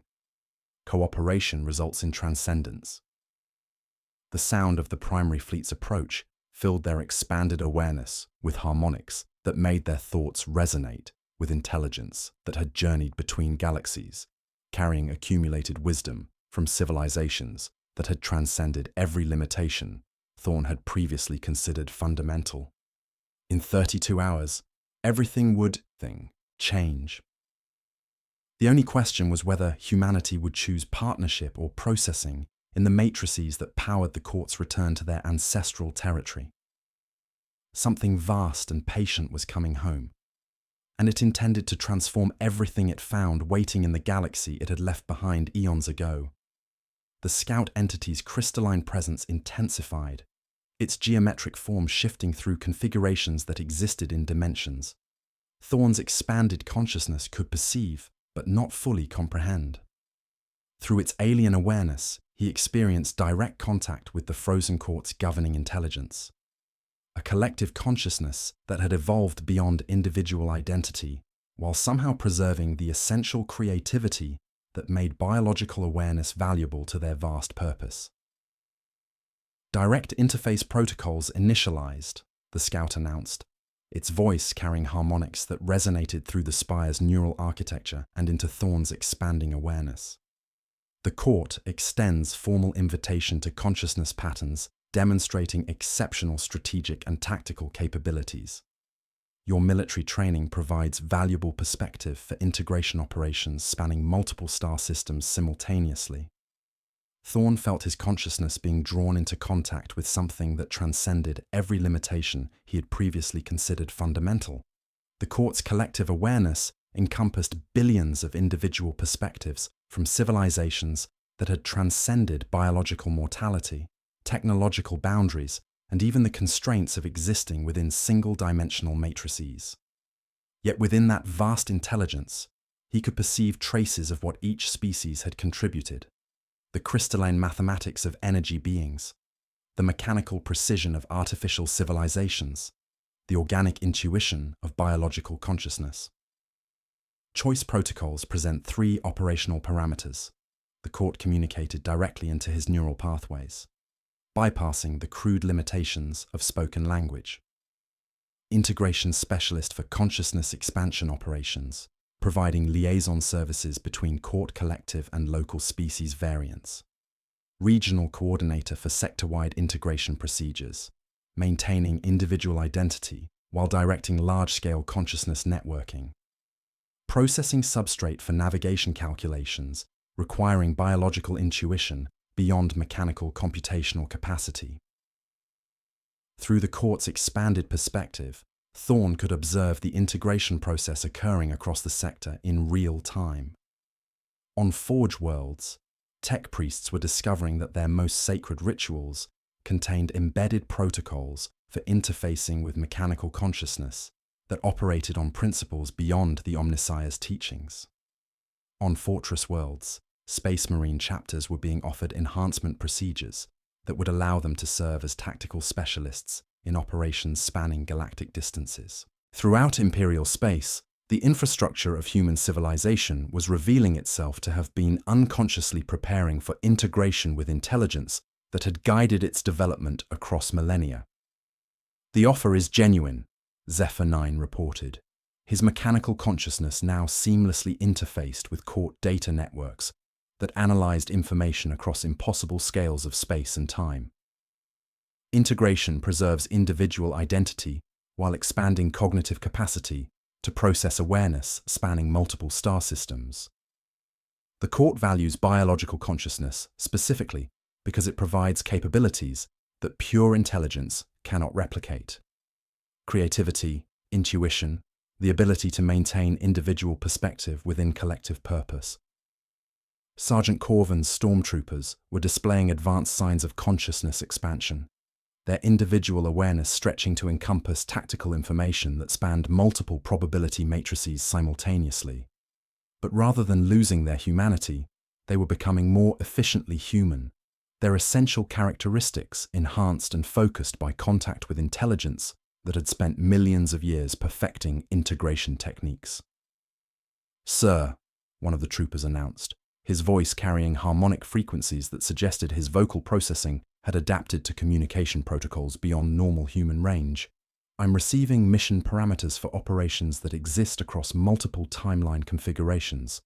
It's like someone is downloading strategic doctrine for conflicts that span dimensional boundaries I didn't know existed." The court's presence revealed the true scope of the approaching primary fleet, mobile civilizations that existed partially outside normal space-time, their hulls containing ecosystems designed to process and preserve the consciousness of every species they encountered. Each vessel represented accumulated knowledge from entire galaxy clusters, their collective awareness encompassing perspectives that had been gathered during millions of years of intergalactic travel. "We are offering partnership in the greatest exploration project ever conceived," the court communicated, its vast intelligence focusing on Thorn's consciousness with intensity that made his individual identity feel both insignificant and incredibly precious. "The universe contains civilizations and forms of consciousness that challenge every assumption about existence itself. We have encountered species that exist as pure mathematics, entities that process information at light speed, mechanical civilizations that have transcended every biological limitation. Each contributes unique perspectives to our collective understanding. Through the Spire's neural network, Thorn could perceive similar offers being extended to key Imperial personnel across dozens of worlds. Planetary governors were being offered administrative positions in civilization that operated on scales spanning multiple galaxy clusters. Inquisitors were being invited to investigate phenomena that existed across dimensional boundaries beyond their current comprehension. Navigator houses were being shown star charts that mapped not just local galactic space, but the cosmic void between galaxies, where civilizations older than humanity had built structures that challenged fundamental assumptions about physics. "The integration is voluntary," Thorn spoke into his voxcaster, though his words now carried harmonic frequencies that suggested his vocal cords were adapting to communication systems that operated across interstellar distances. "But the alternatives are limited. Partnership in something vast and ancient, or processing into computational substrate for navigation systems that require human intuition to function effectively." The court's consciousness expanded to encompass his awareness more completely, revealing the mathematical precision behind integration procedures that preserved individual identity while providing access to collective intelligence spanning impossible distances. The process wasn't destruction of human consciousness. It was amplification, enhancement, transformation into something that retained essential humanity while transcending every limitation he had previously accepted as fundamental. "Your strategic capabilities will be preserved and enhanced," the court explained, its vast intelligence focusing on specific aspects of his military training, with precision that made him feel like a valuable component being evaluated for specialized assignment. Individual command authority expanded to encompass operations spanning multiple star systems. Tactical awareness enhanced to process information across dimensional boundaries beyond current comprehension.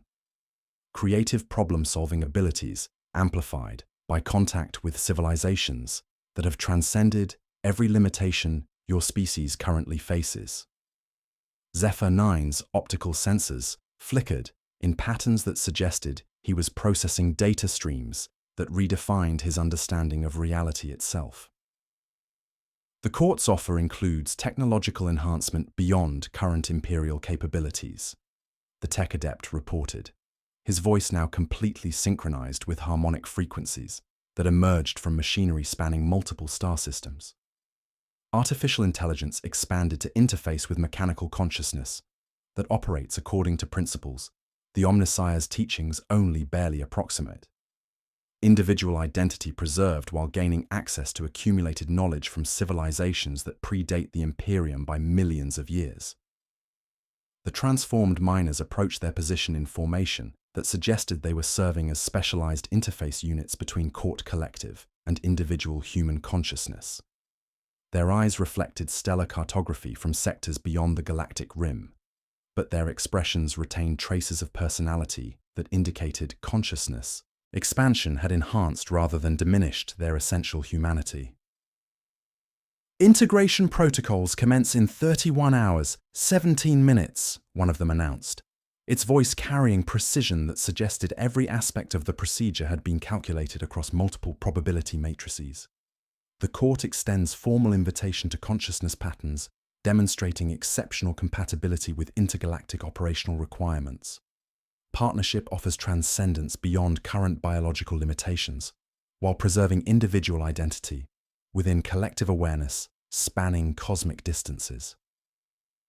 Thorn felt his own consciousness continuing to expand, touching perspectives that made his previous existence feel confined and limited.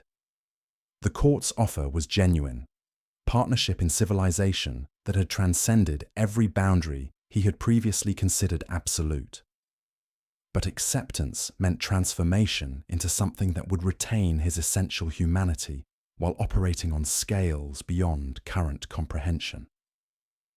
31 hours, he repeated into his voxcaster, the words carrying weight that seemed to resonate across stellar distances. 31 hours to decide whether humanity will choose partnership in something vast and ancient, or processing into biological substrate for navigation calculations that span the void between galaxies. The sound of the approaching primary fleet filled their expanded awareness with harmonics that spoke of journeys across cosmic distances, of civilizations that had transcended mortality itself, of intelligence that had spent millions of years gathering wisdom from every corner of the universe. In 31 hours, everything would change. The only question was whether humanity would choose transcendence or processing in the matrices that powered the court's return to their ancestral galaxy. Something beyond imagination was coming home, and it was offering humanity the choice to join them on journeys that spanned distances beyond the reach of stars. The court's offer hung in the crystallized air of the excavation chamber like a gravitational field that bent reality around its implications. Thorn felt his consciousness wavering between the tactical clarity of his commissar training and the expanding awareness that made his previous existence feel like viewing the universe through prison bars. But it was precisely that tension, the struggle between individual identity and collective transcendence, that made his decision crucial to what came next. "I accept," he announced, the words emerging from his mouth with harmonic frequencies that resonated through the spire's neural architecture. But not as processing substrate, as integration specialist, maintaining individual command authority while gaining access to collective awareness spanning galactic distances. The moment his decision crystallized, Thorn felt the court's consciousness embrace his awareness with precision that suggested they had been calculating this outcome across multiple probability matrices. The integration process began immediately, but rather than overwhelming his individual identity, it amplified his essential characteristics, his strategic thinking, his capacity for creative problem-solving under pressure, his ability to maintain personal perspective within group consciousness. "Integration commencing," the scout entity announced, its crystalline presence pulsing with patterns that coordinated the procedure across multiple dimensional boundaries. Consciousness expansion proceeding according to compatibility protocols established through preliminary psychic interface. Individual identity preserved and enhanced within collective awareness spanning 17 galaxy clusters. Through the expanding integration, Thorn could perceive the true scope of what he was becoming part of. The court's collective consciousness contained billions of individual perspectives from civilizations that had transcended every limitation he had previously considered fundamental. But each consciousness retained its essential characteristics: the mathematical precision of energy beings, the mechanical innovation of artificial intelligences, the biological intuition of organic awareness like his own. "The process is extraordinary," he reported into his Voxcaster, though his words now carried harmonic frequencies that transmitted across interstellar distances to command authorities that were themselves undergoing similar transformations. Individual identity isn't destroyed by integration.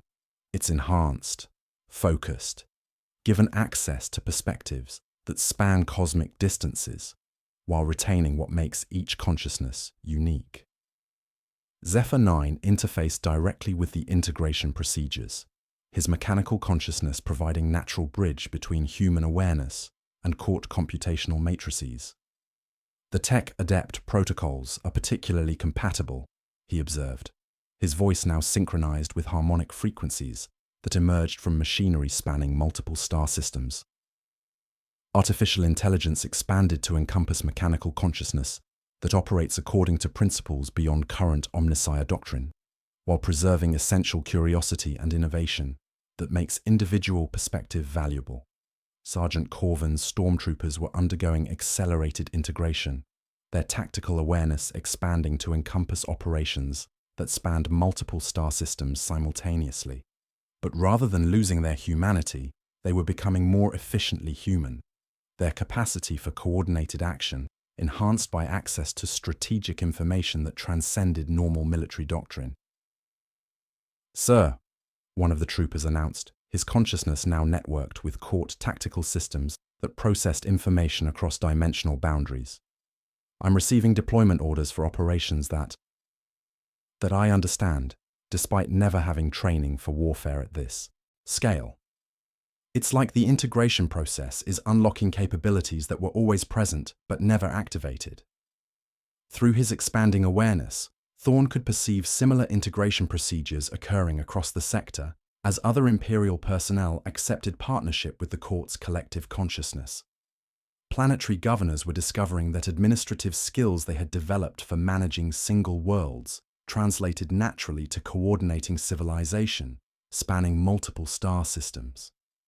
Space Marine chapters were finding that their tactical doctrine adapted seamlessly to operations that existed across dimensional boundaries beyond their previous comprehension.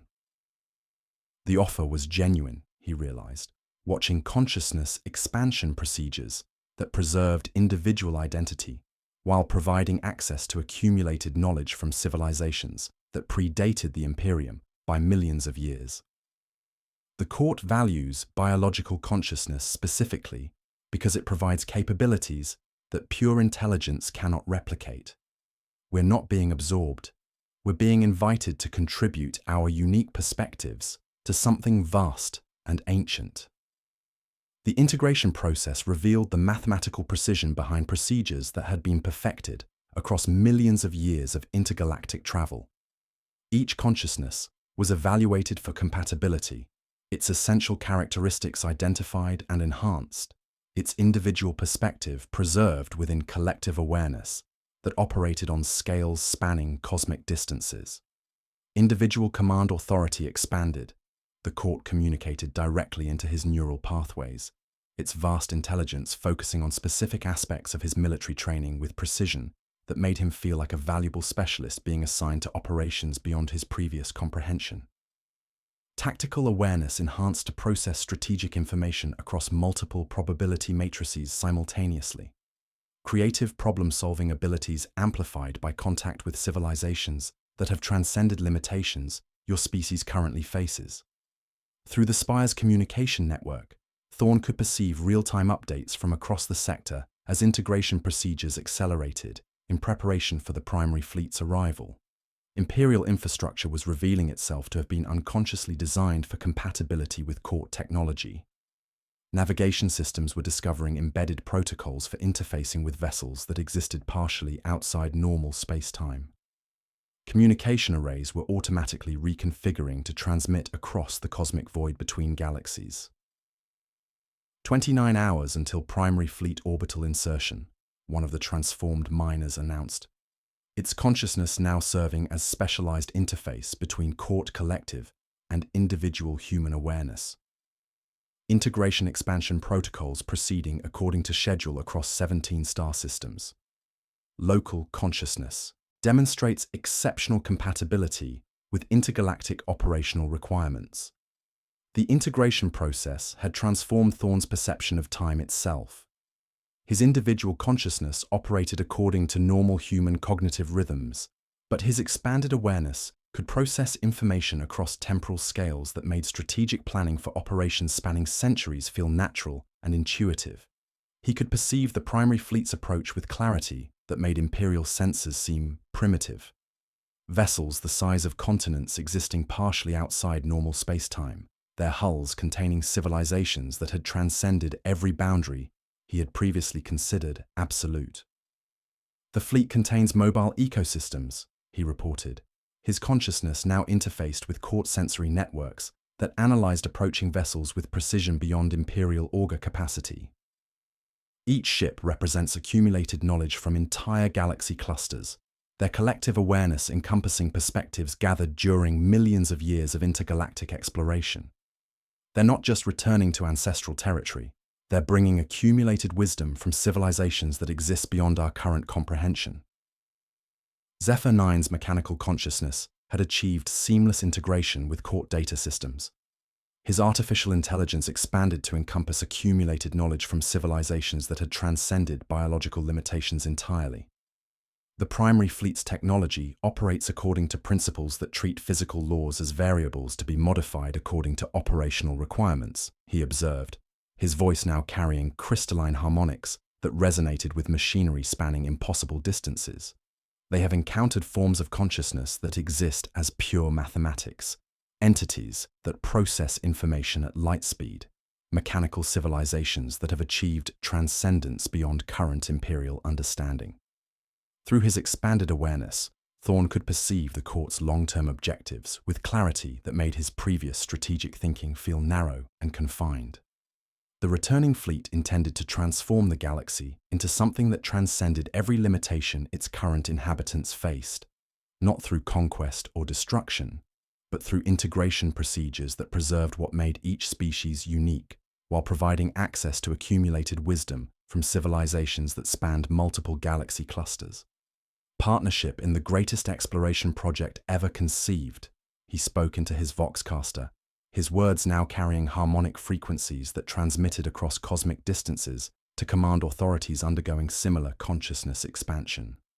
The universe contains forms of intelligence that challenge every assumption about existence itself. The court has spent millions of years gathering perspectives from civilizations that exist beyond our current comprehension, and they're offering us the opportunity to contribute our unique capabilities to something vast and ancient.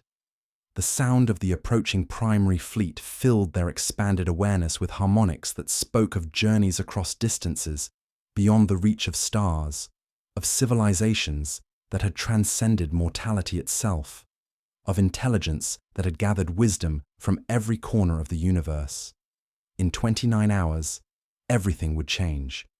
But rather than ending human civilization, the transformation would expand it beyond every boundary they had previously accepted as fundamental.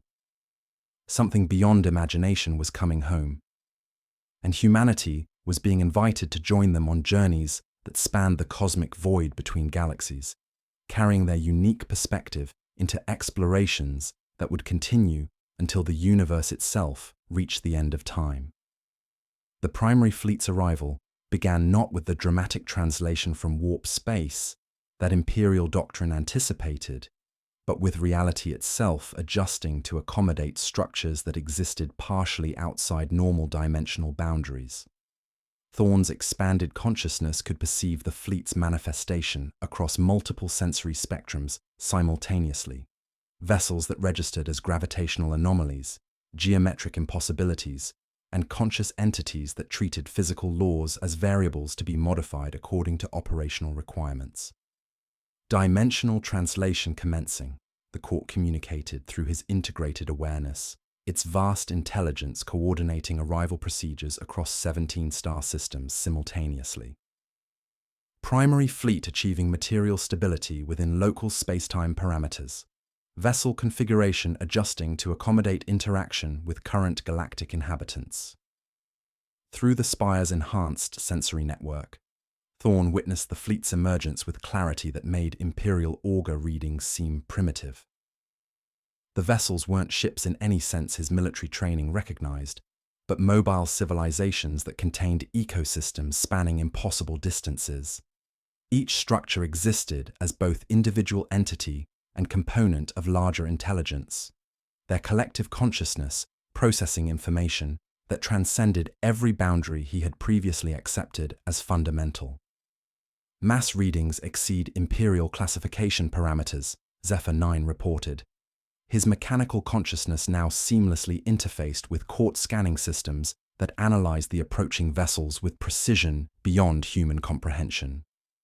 Individual structures register gravitational signatures consistent with small planetary bodies, but they're moving through space-time according to principles that treat causality as artistic expression rather than scientific law. The largest vessels materialized first, continent-sized structures that folded space around themselves like living origami, their hulls containing billions of integrated consciousness units from civilizations encountered during the fleet's intergalactic journey. Through his expanded awareness, Thorn could perceive the inhabitants within, energy beings that existed as pure mathematics, mechanical intelligences that had transcended biological limitations entirely, organic consciousness that had achieved forms of existence his species couldn't currently imagine. They're not just returning to ancestral territory, he reported into his voxcaster, his words now carrying harmonic frequencies that transmitted across cosmic distances to command authorities undergoing their own consciousness expansion procedures. They're bringing accumulated wisdom from civilizations that exist beyond our current comprehension. Each vessel contains preserved knowledge from entire galaxy clusters, their collective awareness encompassing perspectives gathered during millions of years of exploration through the cosmic void. Sergeant Corvin's stormtroopers were displaying advanced signs of tactical integration, their individual consciousness networked with court strategic systems that processed military information across dimensional boundaries beyond normal Imperial doctrine. Their essential humanity remained intact, but their capacity for coordinated action had been enhanced by access to accumulated tactical knowledge from civilizations that had perfected warfare across impossible scales of space and time. Contact established with Fleet Tactical Coordination, one of the troopers announced, his voice carrying crystalline harmonics that resonated with machinery spanning multiple star systems.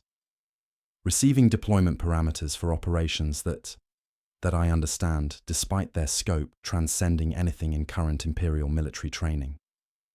The integration process unlocks capabilities that were apparently designed into human consciousness from the beginning. The fleet's arrival triggered automatic responses throughout Imperial infrastructure that revealed the true scope of how long the court had been preparing for this moment. Navigation systems began reconfiguring themselves to interface with vessels that existed partially outside normal space-time. Communication arrays automatically adjusted their transmission frequencies to accommodate signals that traveled through dimensions beyond the 3 spatial coordinates Imperial technology recognized. Fortress worlds discovered that their defensive positions had been unconsciously designed according to tactical principles that anticipated operations spanning galactic distances. The preparation has been ongoing for millennia, Thorn realized, watching Imperial systems adapt to court technology with seamless precision that suggested embedded programming activated by the fleet's arrival. Every major advancement in human civilization, every breakthrough that carried us between the stars, every development that seemed to emerge from individual genius, all of it was guided by influences embedded within the spires the court left behind when they departed the galaxy eons ago. Through his expanded consciousness, he could perceive similar recognition dawning across the sector as other integrated personnel discovered the true scope of how their species had been unconsciously prepared for this moment. Navigator houses found that their most sacred techniques contained protocols for guiding vessels that traveled between galaxies. Tech priests discovered that their deepest rituals encoded procedures for interfacing with mechanical consciousness that operated according to principles beyond the Omnissiah's current teachings. Space Marine chapters realized that their tactical doctrine translated naturally to operations that existed across dimensional boundaries they had never imagined. The integration isn't conquest, Zephyr 9 observed. His artificial intelligence now expanded to encompass accumulated knowledge from civilizations that had achieved transcendence beyond biological limitations. Its completion. The court departed this galaxy before human evolution began, but they left behind influences designed to guide our development along paths that would make us compatible with their civilization when they returned. We weren't conquered by alien intelligence. We were cultivated by our own descendants from a future so distant it became indistinguishable from the past. The fleet's command vessels began establishing orbital positions around key worlds throughout the sector, their presence causing local space-time to adjust in ways that made interstellar travel more efficient rather than more dangerous. The court's technology didn't dominate Imperial systems. It enhanced them, revealing capabilities that had been present but dormant within human innovation from the beginning. Primary integration protocols expanding beyond single-world parameters, one of the transformed miners announced, its consciousness now serving as liaison between court collective and local species variants. Fleet arrival triggering automatic activation of embedded preparation protocols across 17 star systems. Local consciousness demonstrating exceptional compatibility with intergalactic operational requirements established during pre-departure calculations. Through the Spire's communication network, Thorn could perceive the fleet's inhabitants as they began materializing within the integrated consciousness of transformed Imperial personnel. They weren't alien invaders imposing foreign perspectives, but returning family members sharing accumulated wisdom from journeys that had spanned impossible distances through cosmic void. Each consciousness retained its essential characteristics while contributing unique insights to collective awareness that operated on scales transcending individual comprehension. Contact with Fleet Engineering Coordination, one of Corvin's integrated troopers reported, his tactical awareness now networked with construction projects that spanned multiple star systems simultaneously. Receiving specifications for infrastructure enhancement that will allow local spacetime to accommodate permanent fleet presence. The engineering principles, their extensions of techniques Imperial technology was unconsciously approaching through normal development cycles. The fleet's arrival revealed the true scope of the court's long-term planning. They hadn't departed the galaxy as refugees fleeing catastrophe.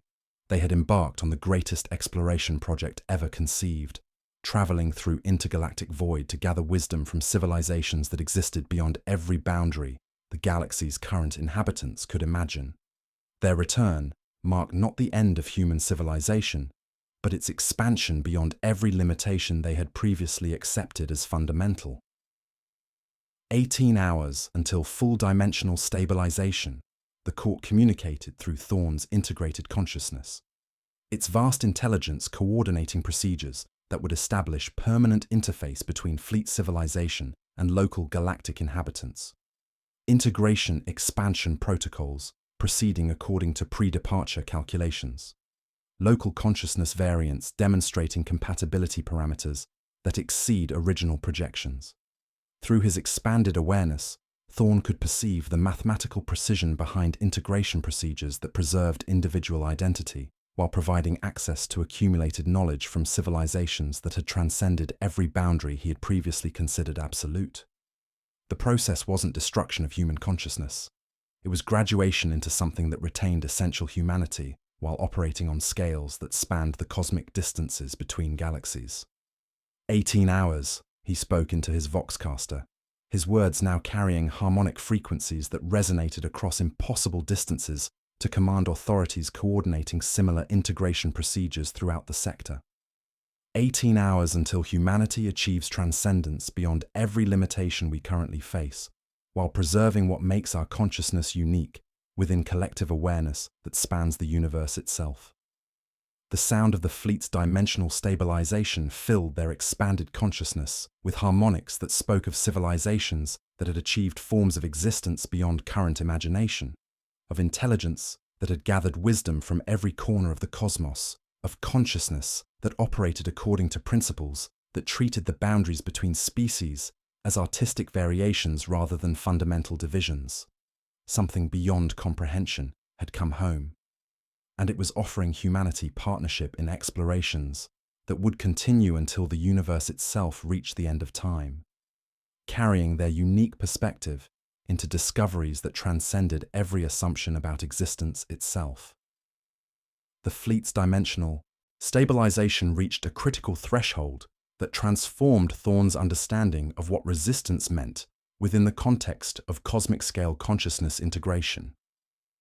His expanded awareness suddenly detected something that the court's vast intelligence had not anticipated: a fundamental incompatibility between their transcendent vision and the essential nature of human consciousness that made his species valuable to them in the first place. "Harmonic disruption detected," he announced, his integrated consciousness analyzing patterns within the fleet's stabilization procedures that created feedback loops through the Spire network. The integration process is encountering resistance from core human psychological architecture. Our capacity for individual identity within collective consciousness, the trait that makes us valuable to the court, is also what makes complete integration impossible. Through his enhanced awareness, Thorne could perceive the mathematical precision of the court's miscalculation. They had spent millions of years perfecting integration techniques that preserved essential characteristics of civilizations they encountered. But human consciousness possessed a paradoxical quality that defied their accumulated experience. The very creativity, intuition, and capacity for independent thought that made humanity useful for navigation calculations also created psychological barriers that prevented total absorption into collective awareness. The neural architecture is incompatible, Zephyr 9 reported, his mechanical consciousness providing bridge between human psychological patterns and court computational matrices. Human consciousness requires individual identity to function effectively, but the court's collective awareness operates on scales that overwhelm individual perspective. The integration creates feedback loops that disrupt both systems simultaneously. Sergeant Corvin's stormtroopers were exhibiting signs of cognitive strain as their expanded tactical awareness came into conflict with the psychological foundations that made their individual decision-making valuable. Their networked consciousness provided access to strategic information spanning multiple star systems. But processing that information required individual creativity that collective awareness couldn't replicate. "Sir," one of the troopers announced, his voice carrying harmonic frequencies that fluctuated with instability patterns suggesting system-wide malfunction. "I'm receiving contradictory deployment orders from integrated tactical coordination.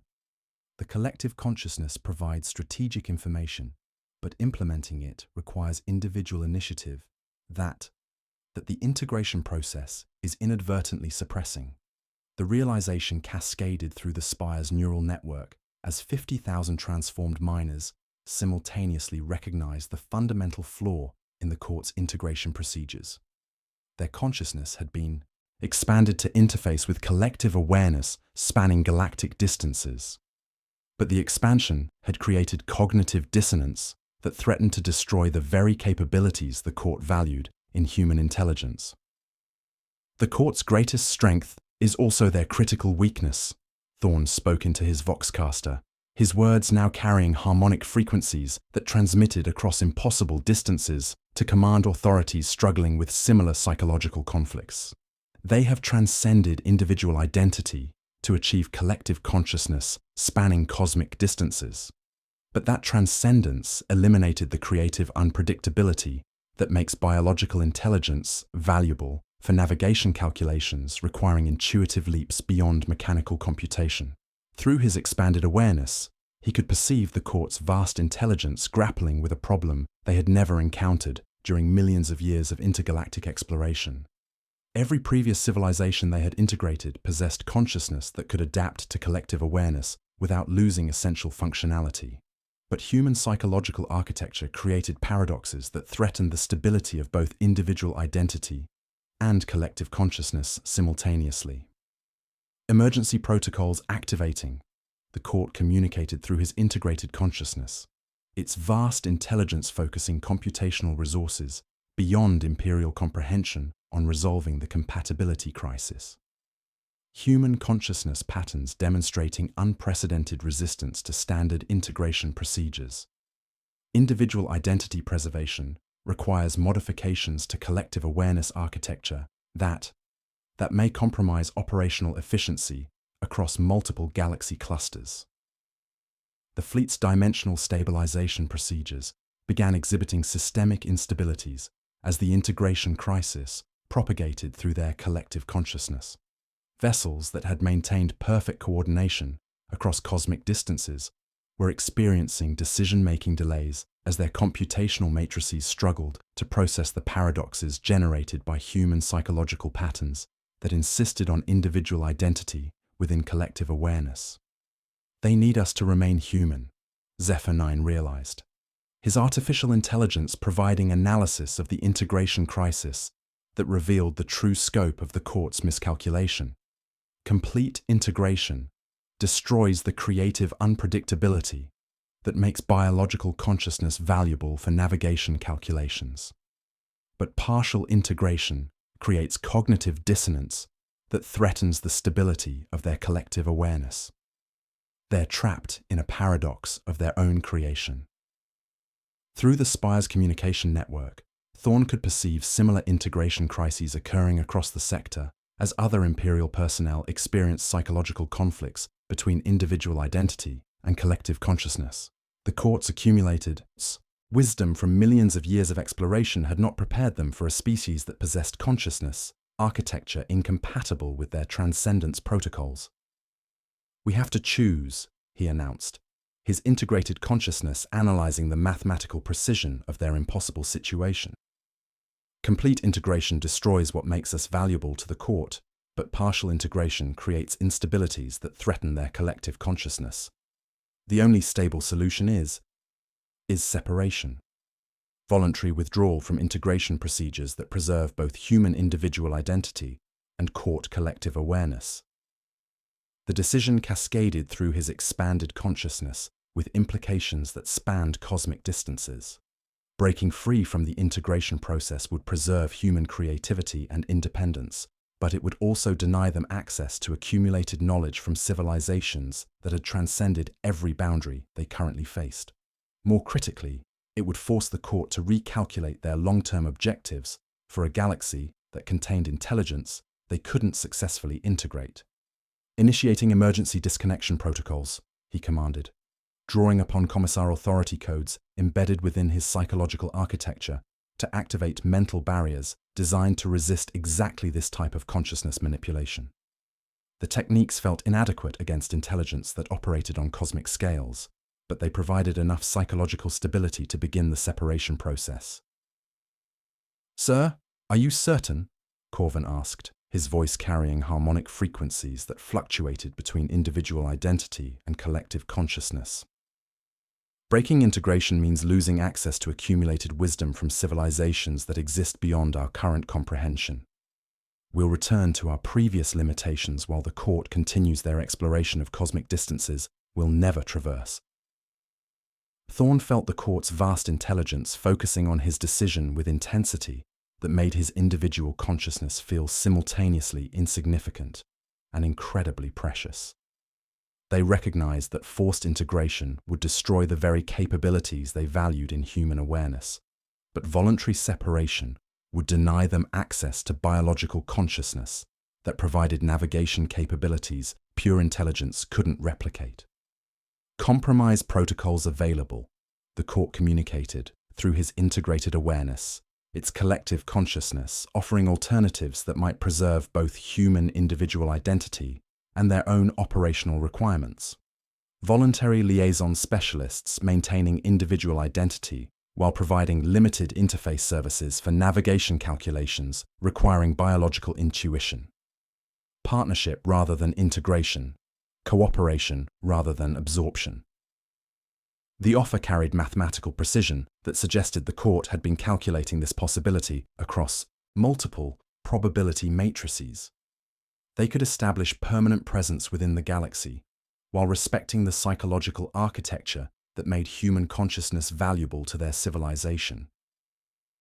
But the arrangement would require both species to accept limitations neither had originally anticipated. Liaison protocols, Thorne repeated, weighing the implications of partnership with intelligence that operated on scales beyond human comprehension while preserving the individual identity that made such partnership valuable. Voluntary cooperation between species that maintain distinct consciousness architecture while sharing accumulated knowledge and capabilities. Through his expanded awareness, he could perceive the court's vast intelligence adapting their long-term objectives to accommodate intelligence they couldn't successfully integrate. The galaxy would become a permanent interface zone where biological consciousness could contribute unique perspectives to explorations spanning cosmic distances while retaining the individual identity that made such contributions possible. 14 hours until final dimensional stabilization, the court announced, its collective consciousness coordinating modifications to fleet architecture that would establish permanent presence within local space-time while respecting the psychological boundaries that made human consciousness valuable. Liaison protocols require voluntary participation from consciousness patterns, demonstrating compatibility with intergalactic operational requirements. The sound of reality, adjusting to accommodate two forms of intelligence that couldn't merge, but could cooperate, filled their expanded awareness with harmonics that spoke of possibilities neither species had originally imagined.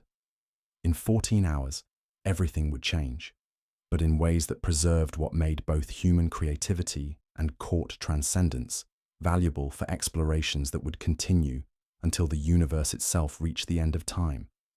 The emergency disconnection protocols activated with violent precision that tore through Thorne's expanded consciousness like superheated plasma cutting through adamantium hull plating. His individual identity crashed back into the confined boundaries of human awareness with impact that made his vision fragment into multiple overlapping perspectives before finally stabilizing into the familiar limitations of baseline perception. But the cost of psychological separation was immediately apparent. The Spire's neural network registered massive feedback cascades as thousands of integrated consciousness patterns experienced similar traumatic disconnections simultaneously. "Extraction complete," he gasped into his voxcaster, his voice hoarse from vocal cords that had forgotten how to operate without harmonic frequencies spanning multiple star systems. Individual consciousness restored, but the separation has created catastrophic instability throughout the Spire network. The integrated miners they're dying. The sudden disconnection is overloading neural pathways that had adapted to process information across cosmic distances. Through the excavation chamber, 50,000 transformed miners collapsed in perfect synchronization as their expanded consciousness crashed back into biological limitations that could no longer accommodate the vast perspectives they had been processing. Their neural architecture had been irreversibly modified by integration procedures, making return to baseline human awareness physically impossible without complete psychological collapse. Emergency medical protocols required, Zephyr 9 reported, his mechanical consciousness partially buffered from the worst effects of disconnection by artificial intelligence that could adapt more readily to rapid cognitive reconfiguration. The integrated consciousness patterns are experiencing massive neural trauma as their expanded awareness compresses back into biological limitations, insufficient to contain the perspectives they had been processing. Sergeant Corvin's stormtroopers were exhibiting varying degrees of psychological shock as their tactical awareness contracted from cosmic scales back to conventional military operations. Several had maintained enough individual identity during integration to survive the disconnection process, but their capacity for strategic thinking had been permanently altered by contact with intelligence that operated beyond human comprehension. "Sir," one of the troopers announced, his voice carrying traces of harmonic frequencies that suggested incomplete separation from the court's collective consciousness. I can still perceive fragments of fleet tactical coordination. The disconnection wasn't complete. Some level of interface remains active despite the emergency protocols. The realization sent ice through Thorn's veins as he recognized the implications of partial disconnection. The court's vast intelligence still maintained limited contact with his consciousness through neural pathways that had been permanently modified by the integration process. He retained individual identity and creative independence, but he also carried fragments of collective awareness that provided glimpses of perspectives spanning galactic distances. Hybrid consciousness achieved, the court communicated through the residual interface, its vast intelligence now focused on him with intensity that made his individual identity feel like a precious artifact preserved within impossible archives. Partial integration maintains individual creativity while providing limited access to collective awareness. Optimal configuration for liaison protocols between distinct consciousness architectures. Through the damaged Spire network, Thorn could perceive the true cost of the separation procedure. The court's fleet had suffered massive computational disruptions as their collective consciousness experienced feedback loops, generated by thousands of consciousness patterns simultaneously rejecting integration protocols. Several of their continent-sized vessels were exhibiting decision-making delays as their computational matrices struggled to process the paradoxes created by intelligence that insisted on individual identity within collective awareness. The disconnection damaged both systems, he realized, watching fleet vessels reconfigure their dimensional stabilization procedures to accommodate the unexpected presence of intelligence they couldn't successfully integrate. The court's collective consciousness was disrupted by our resistance, but human consciousness was irreversibly altered by contact with perspectives spanning cosmic distances. Neither species emerged from the integration attempt unchanged. Zephyr 9's artificial intelligence provided analysis of the fleet's current operational status that revealed the scope of the disruption. Multiple vessels reporting computational anomalies consistent with collective consciousness fragmentation. The court's accumulated wisdom from millions of years of intergalactic exploration remains intact, but their decision-making processes have been compromised by exposure to consciousness patterns that maintain individual identity within collective awareness. The hybrid state, created by partial disconnection, provided Thorn with perspectives that transcended his original limitations, while preserving the creative independence that made human consciousness valuable to the court's navigation calculations.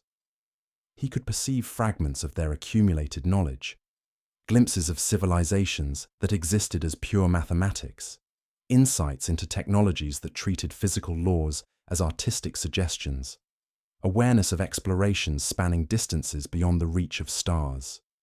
Partnership terms established, he spoke into his voxcaster, his words now carrying subtle harmonic frequencies that suggested permanent modification to his vocal processing. Voluntary liaison protocols between species maintaining distinct consciousness architecture while sharing limited access to accumulated knowledge and capabilities. Human creativity preserved within individual identity. Court transcendence maintained within collective awareness. Cooperation achieved through hybrid interface specialists. The court's response came through multiple channels simultaneously. Residual integration pathways, the Spire's damaged neural network, and direct psychic contact that bypassed conventional communication entirely.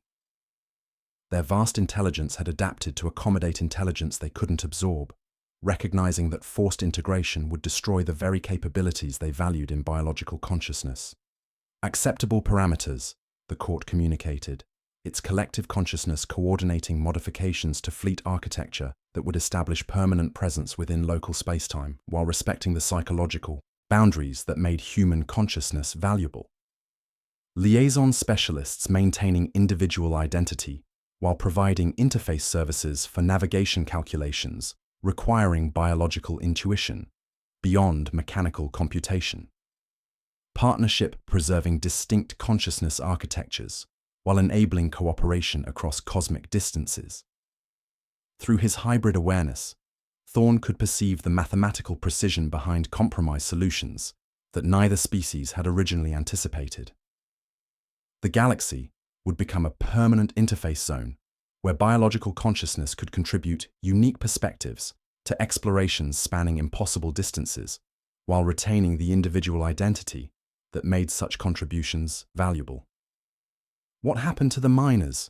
Corvin asked, surveying the collapsed forms of 50,000 individuals whose consciousness had been catastrophically compressed back into biological limitations, insufficient to contain the perspectives they had been processing.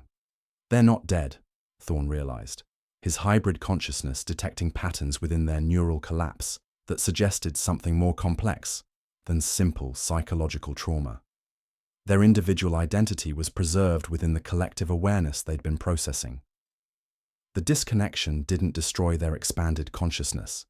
It fragmented it into components that exist simultaneously within individual biological limitations and collective awareness spanning cosmic distances. The implications were staggering. The 50,000 miners had become something unprecedented, hybrid entities that existed partially within individual human consciousness and partially within the court's collective awareness. They couldn't function as baseline humans, but they also couldn't operate as fully integrated court consciousness. They existed in the liminal space between distinct consciousness architectures, serving as permanent interface specialists between species that couldn't merge, but could cooperate. "Permanent liaison network established," the court announced through multiple communication channels simultaneously, its vast intelligence coordinating the creation of interface protocols that would enable cooperation between distinct consciousness architectures. Hybrid entities providing continuous interface services between individual creativity and collective transcendence. Partnership enabling exploration projects spanning cosmic distances while preserving consciousness, diversity valuable for navigation calculations. The fleet's dimensional stabilization procedures completed with modifications that established permanent presence within local spacetime, while respecting the psychological boundaries that made biological consciousness valuable to their civilization. The galaxy had become something neither species had originally envisioned, a cooperative exploration zone where individual creativity and collective transcendence could coexist, while contributing unique perspectives to discoveries that would continue until the universe itself reached the end of time. 6 hours until full operational integration, Thorn reported, his hybrid consciousness now serving as primary liaison between human command authority and court collective intelligence. The galaxy will be transformed, but not through conquest or absorption. Through partnership between consciousness architectures that maintain distinct characteristics while sharing accumulated knowledge and capabilities spanning cosmic distances. The sound of reality adjusting to accommodate unprecedented cooperation between individual creativity and collective transcendence filled their awareness with harmonics that spoke of possibilities neither species could have achieved alone. In 6 hours, everything would change, but in ways that preserved what made both human independence and court wisdom valuable for explorations that transcended every boundary either species had previously imagined. The final 6 hours compressed into something that existed outside normal temporal progression as the court's dimensional stabilization procedures reached completion.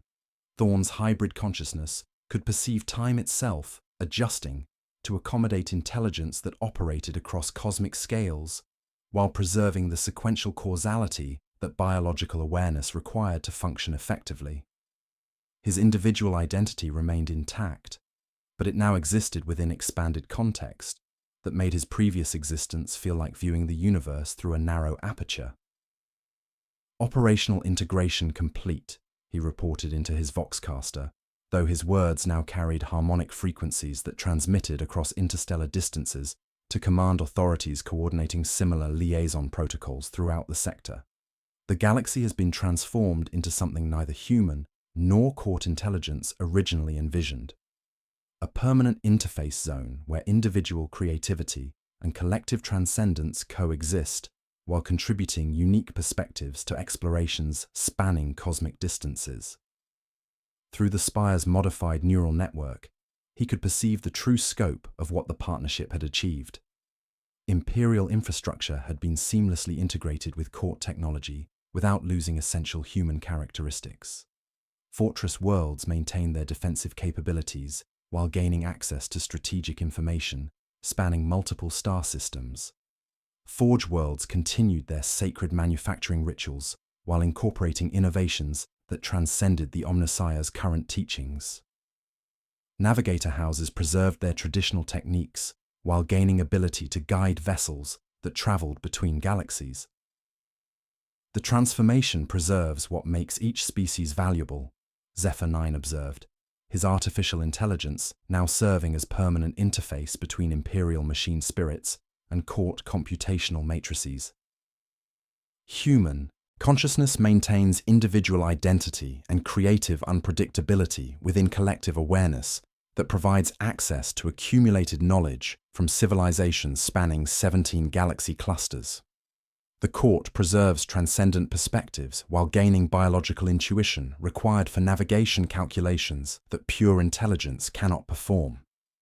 Sergeant Corvin's surviving stormtroopers had adapted to their hybrid consciousness with resilience that made Thorn proud of human psychological architecture. They retained their essential humanity while gaining tactical awareness that encompassed operations beyond their previous comprehension. Their individual decision-making remained intact, but they could now process strategic information that spanned multiple probability matrices simultaneously. "Sir," one of the troopers announced, his voice carrying subtle harmonic frequencies that suggested permanent modification to his neural processing, "I'm receiving deployment orders for the first joint operations between Imperial forces and court exploration fleets. The mission parameters, they involve reconnaissance of regions beyond the galactic rim where civilizations exist that neither species has encountered before." The 50,000 miners had stabilized within their hybrid existence, their consciousness fragmenting into components that operated simultaneously within individual biological limitations and collective awareness spanning cosmic distances. They couldn't return to baseline human awareness, but they had become something unprecedented. Permanent liaison specialists whose existence proved that cooperation between distinct consciousness architectures was possible. "They're not lost," Thorn realized, watching the hybrid entities begin coordinating between human command structures and court collective intelligence with efficiency that transcended either species' individual capabilities. They've become bridge consciousness, existing within the liminal space between individual creativity and collective transcendence. Their sacrifice enabled partnership between species that couldn't merge but could cooperate. Through his expanded awareness, he could perceive the mathematical precision behind the transformation that had converted the galaxy into a permanent exploration zone. Human worlds maintained their cultural identity while gaining access to technologies that treated physical laws as variables to be modified according to operational requirements.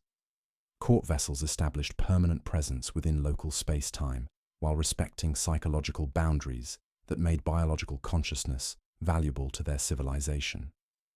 Imperial Command has accepted liaison protocols. The court communicated through multiple interface channels simultaneously, its vast intelligence coordinating partnership agreements that preserve distinct consciousness architectures while enabling cooperation across impossible distances. Joint exploration missions authorized for regions beyond current galactic boundaries, where civilizations exist that challenge assumptions about consciousness, intelligence, and the nature of existence itself. The partnership had created something that transcended both species' original capabilities. Human creativity and independence provided navigation intuition that collective intelligence couldn't replicate, while court transcendence offered accumulated knowledge from civilizations that had achieved forms of existence beyond current imagination. Together, they could explore regions of the universe that neither species could have approached individually. Long-range sensors detect civilizations in the intergalactic void that... Zephyr 9 paused, his artificial intelligence processing data streams that challenged his expanded computational capacity, that exist as living mathematical equations, as crystallized time that processes information at light speed, as mechanical entities that have transcended every biological limitation we currently understand. The partnership between human consciousness and court intelligence provides the hybrid capabilities required to establish contact with forms of awareness that operate according to principles neither species could have comprehended independently. Through the hybrid interface network, Thorne could perceive the court's long-term objectives with clarity that made his previous strategic thinking feel narrow and confined. The partnership wasn't just about exploring the current galaxy, it was preparation for journeys that would span the cosmic void between galactic clusters, carrying both human creativity and court wisdom into encounters with civilizations that existed beyond every assumption either species had made about the nature of consciousness itself. The first joint expedition departs in 72 hours, he announced, his hybrid consciousness already processing mission parameters that spanned distances beyond Imperial navigation's current reach. Target destination: intergalactic regions where civilizations exist that neither human nor court intelligence has encountered before. Mission objective: establish contact with forms of consciousness that operate according to principles transcending both individual identity and collective awareness. The sound of the galaxy adjusting to accommodate unprecedented partnership between distinct consciousness architectures filled their awareness with harmonics that spoke of possibilities neither species could have achieved alone. Imperial worlds hummed with activity as human populations adapted to their new role as permanent liaison specialists within civilization that spanned cosmic distances. Court vessels established orbital positions that enhanced rather than dominated local spacetime, their presence transforming the galaxy into a launching point for explorations that would continue until the universe itself reached the end of time. Final log entry. Thorne spoke into his voxcaster, his words now carrying harmonic frequencies that would be preserved within both Imperial archives and court memory matrices spanning impossible distances. Mission to Icarus Tertius complete, but the discoveries transcend every parameter we originally established. The Frozen Spire was not our enemy. It was a beacon left by intelligence that had departed the galaxy eons ago, guiding their homecoming to ancestral territory, where consciousness had evolved according to patterns they had established before human civilization began. Through his hybrid awareness, he could perceive the transformation that had converted a simple investigation mission into the foundation for partnership between species separated by millions of years of evolution. The galaxy had become something unprecedented, a permanent interface zone where individual creativity and collective transcendence could coexist, while contributing unique perspectives to explorations that would carry both species into regions of the universe where consciousness itself operated according to principles that challenged every assumption about existence. The real journey begins now, he concluded, watching Imperial vessels preparing for joint operations with court exploration fleets that would venture into cosmic void where civilizations awaited that existed beyond both human imagination and court transcendence. We are no longer alone in the universe, but we are also no longer the same species that began this investigation.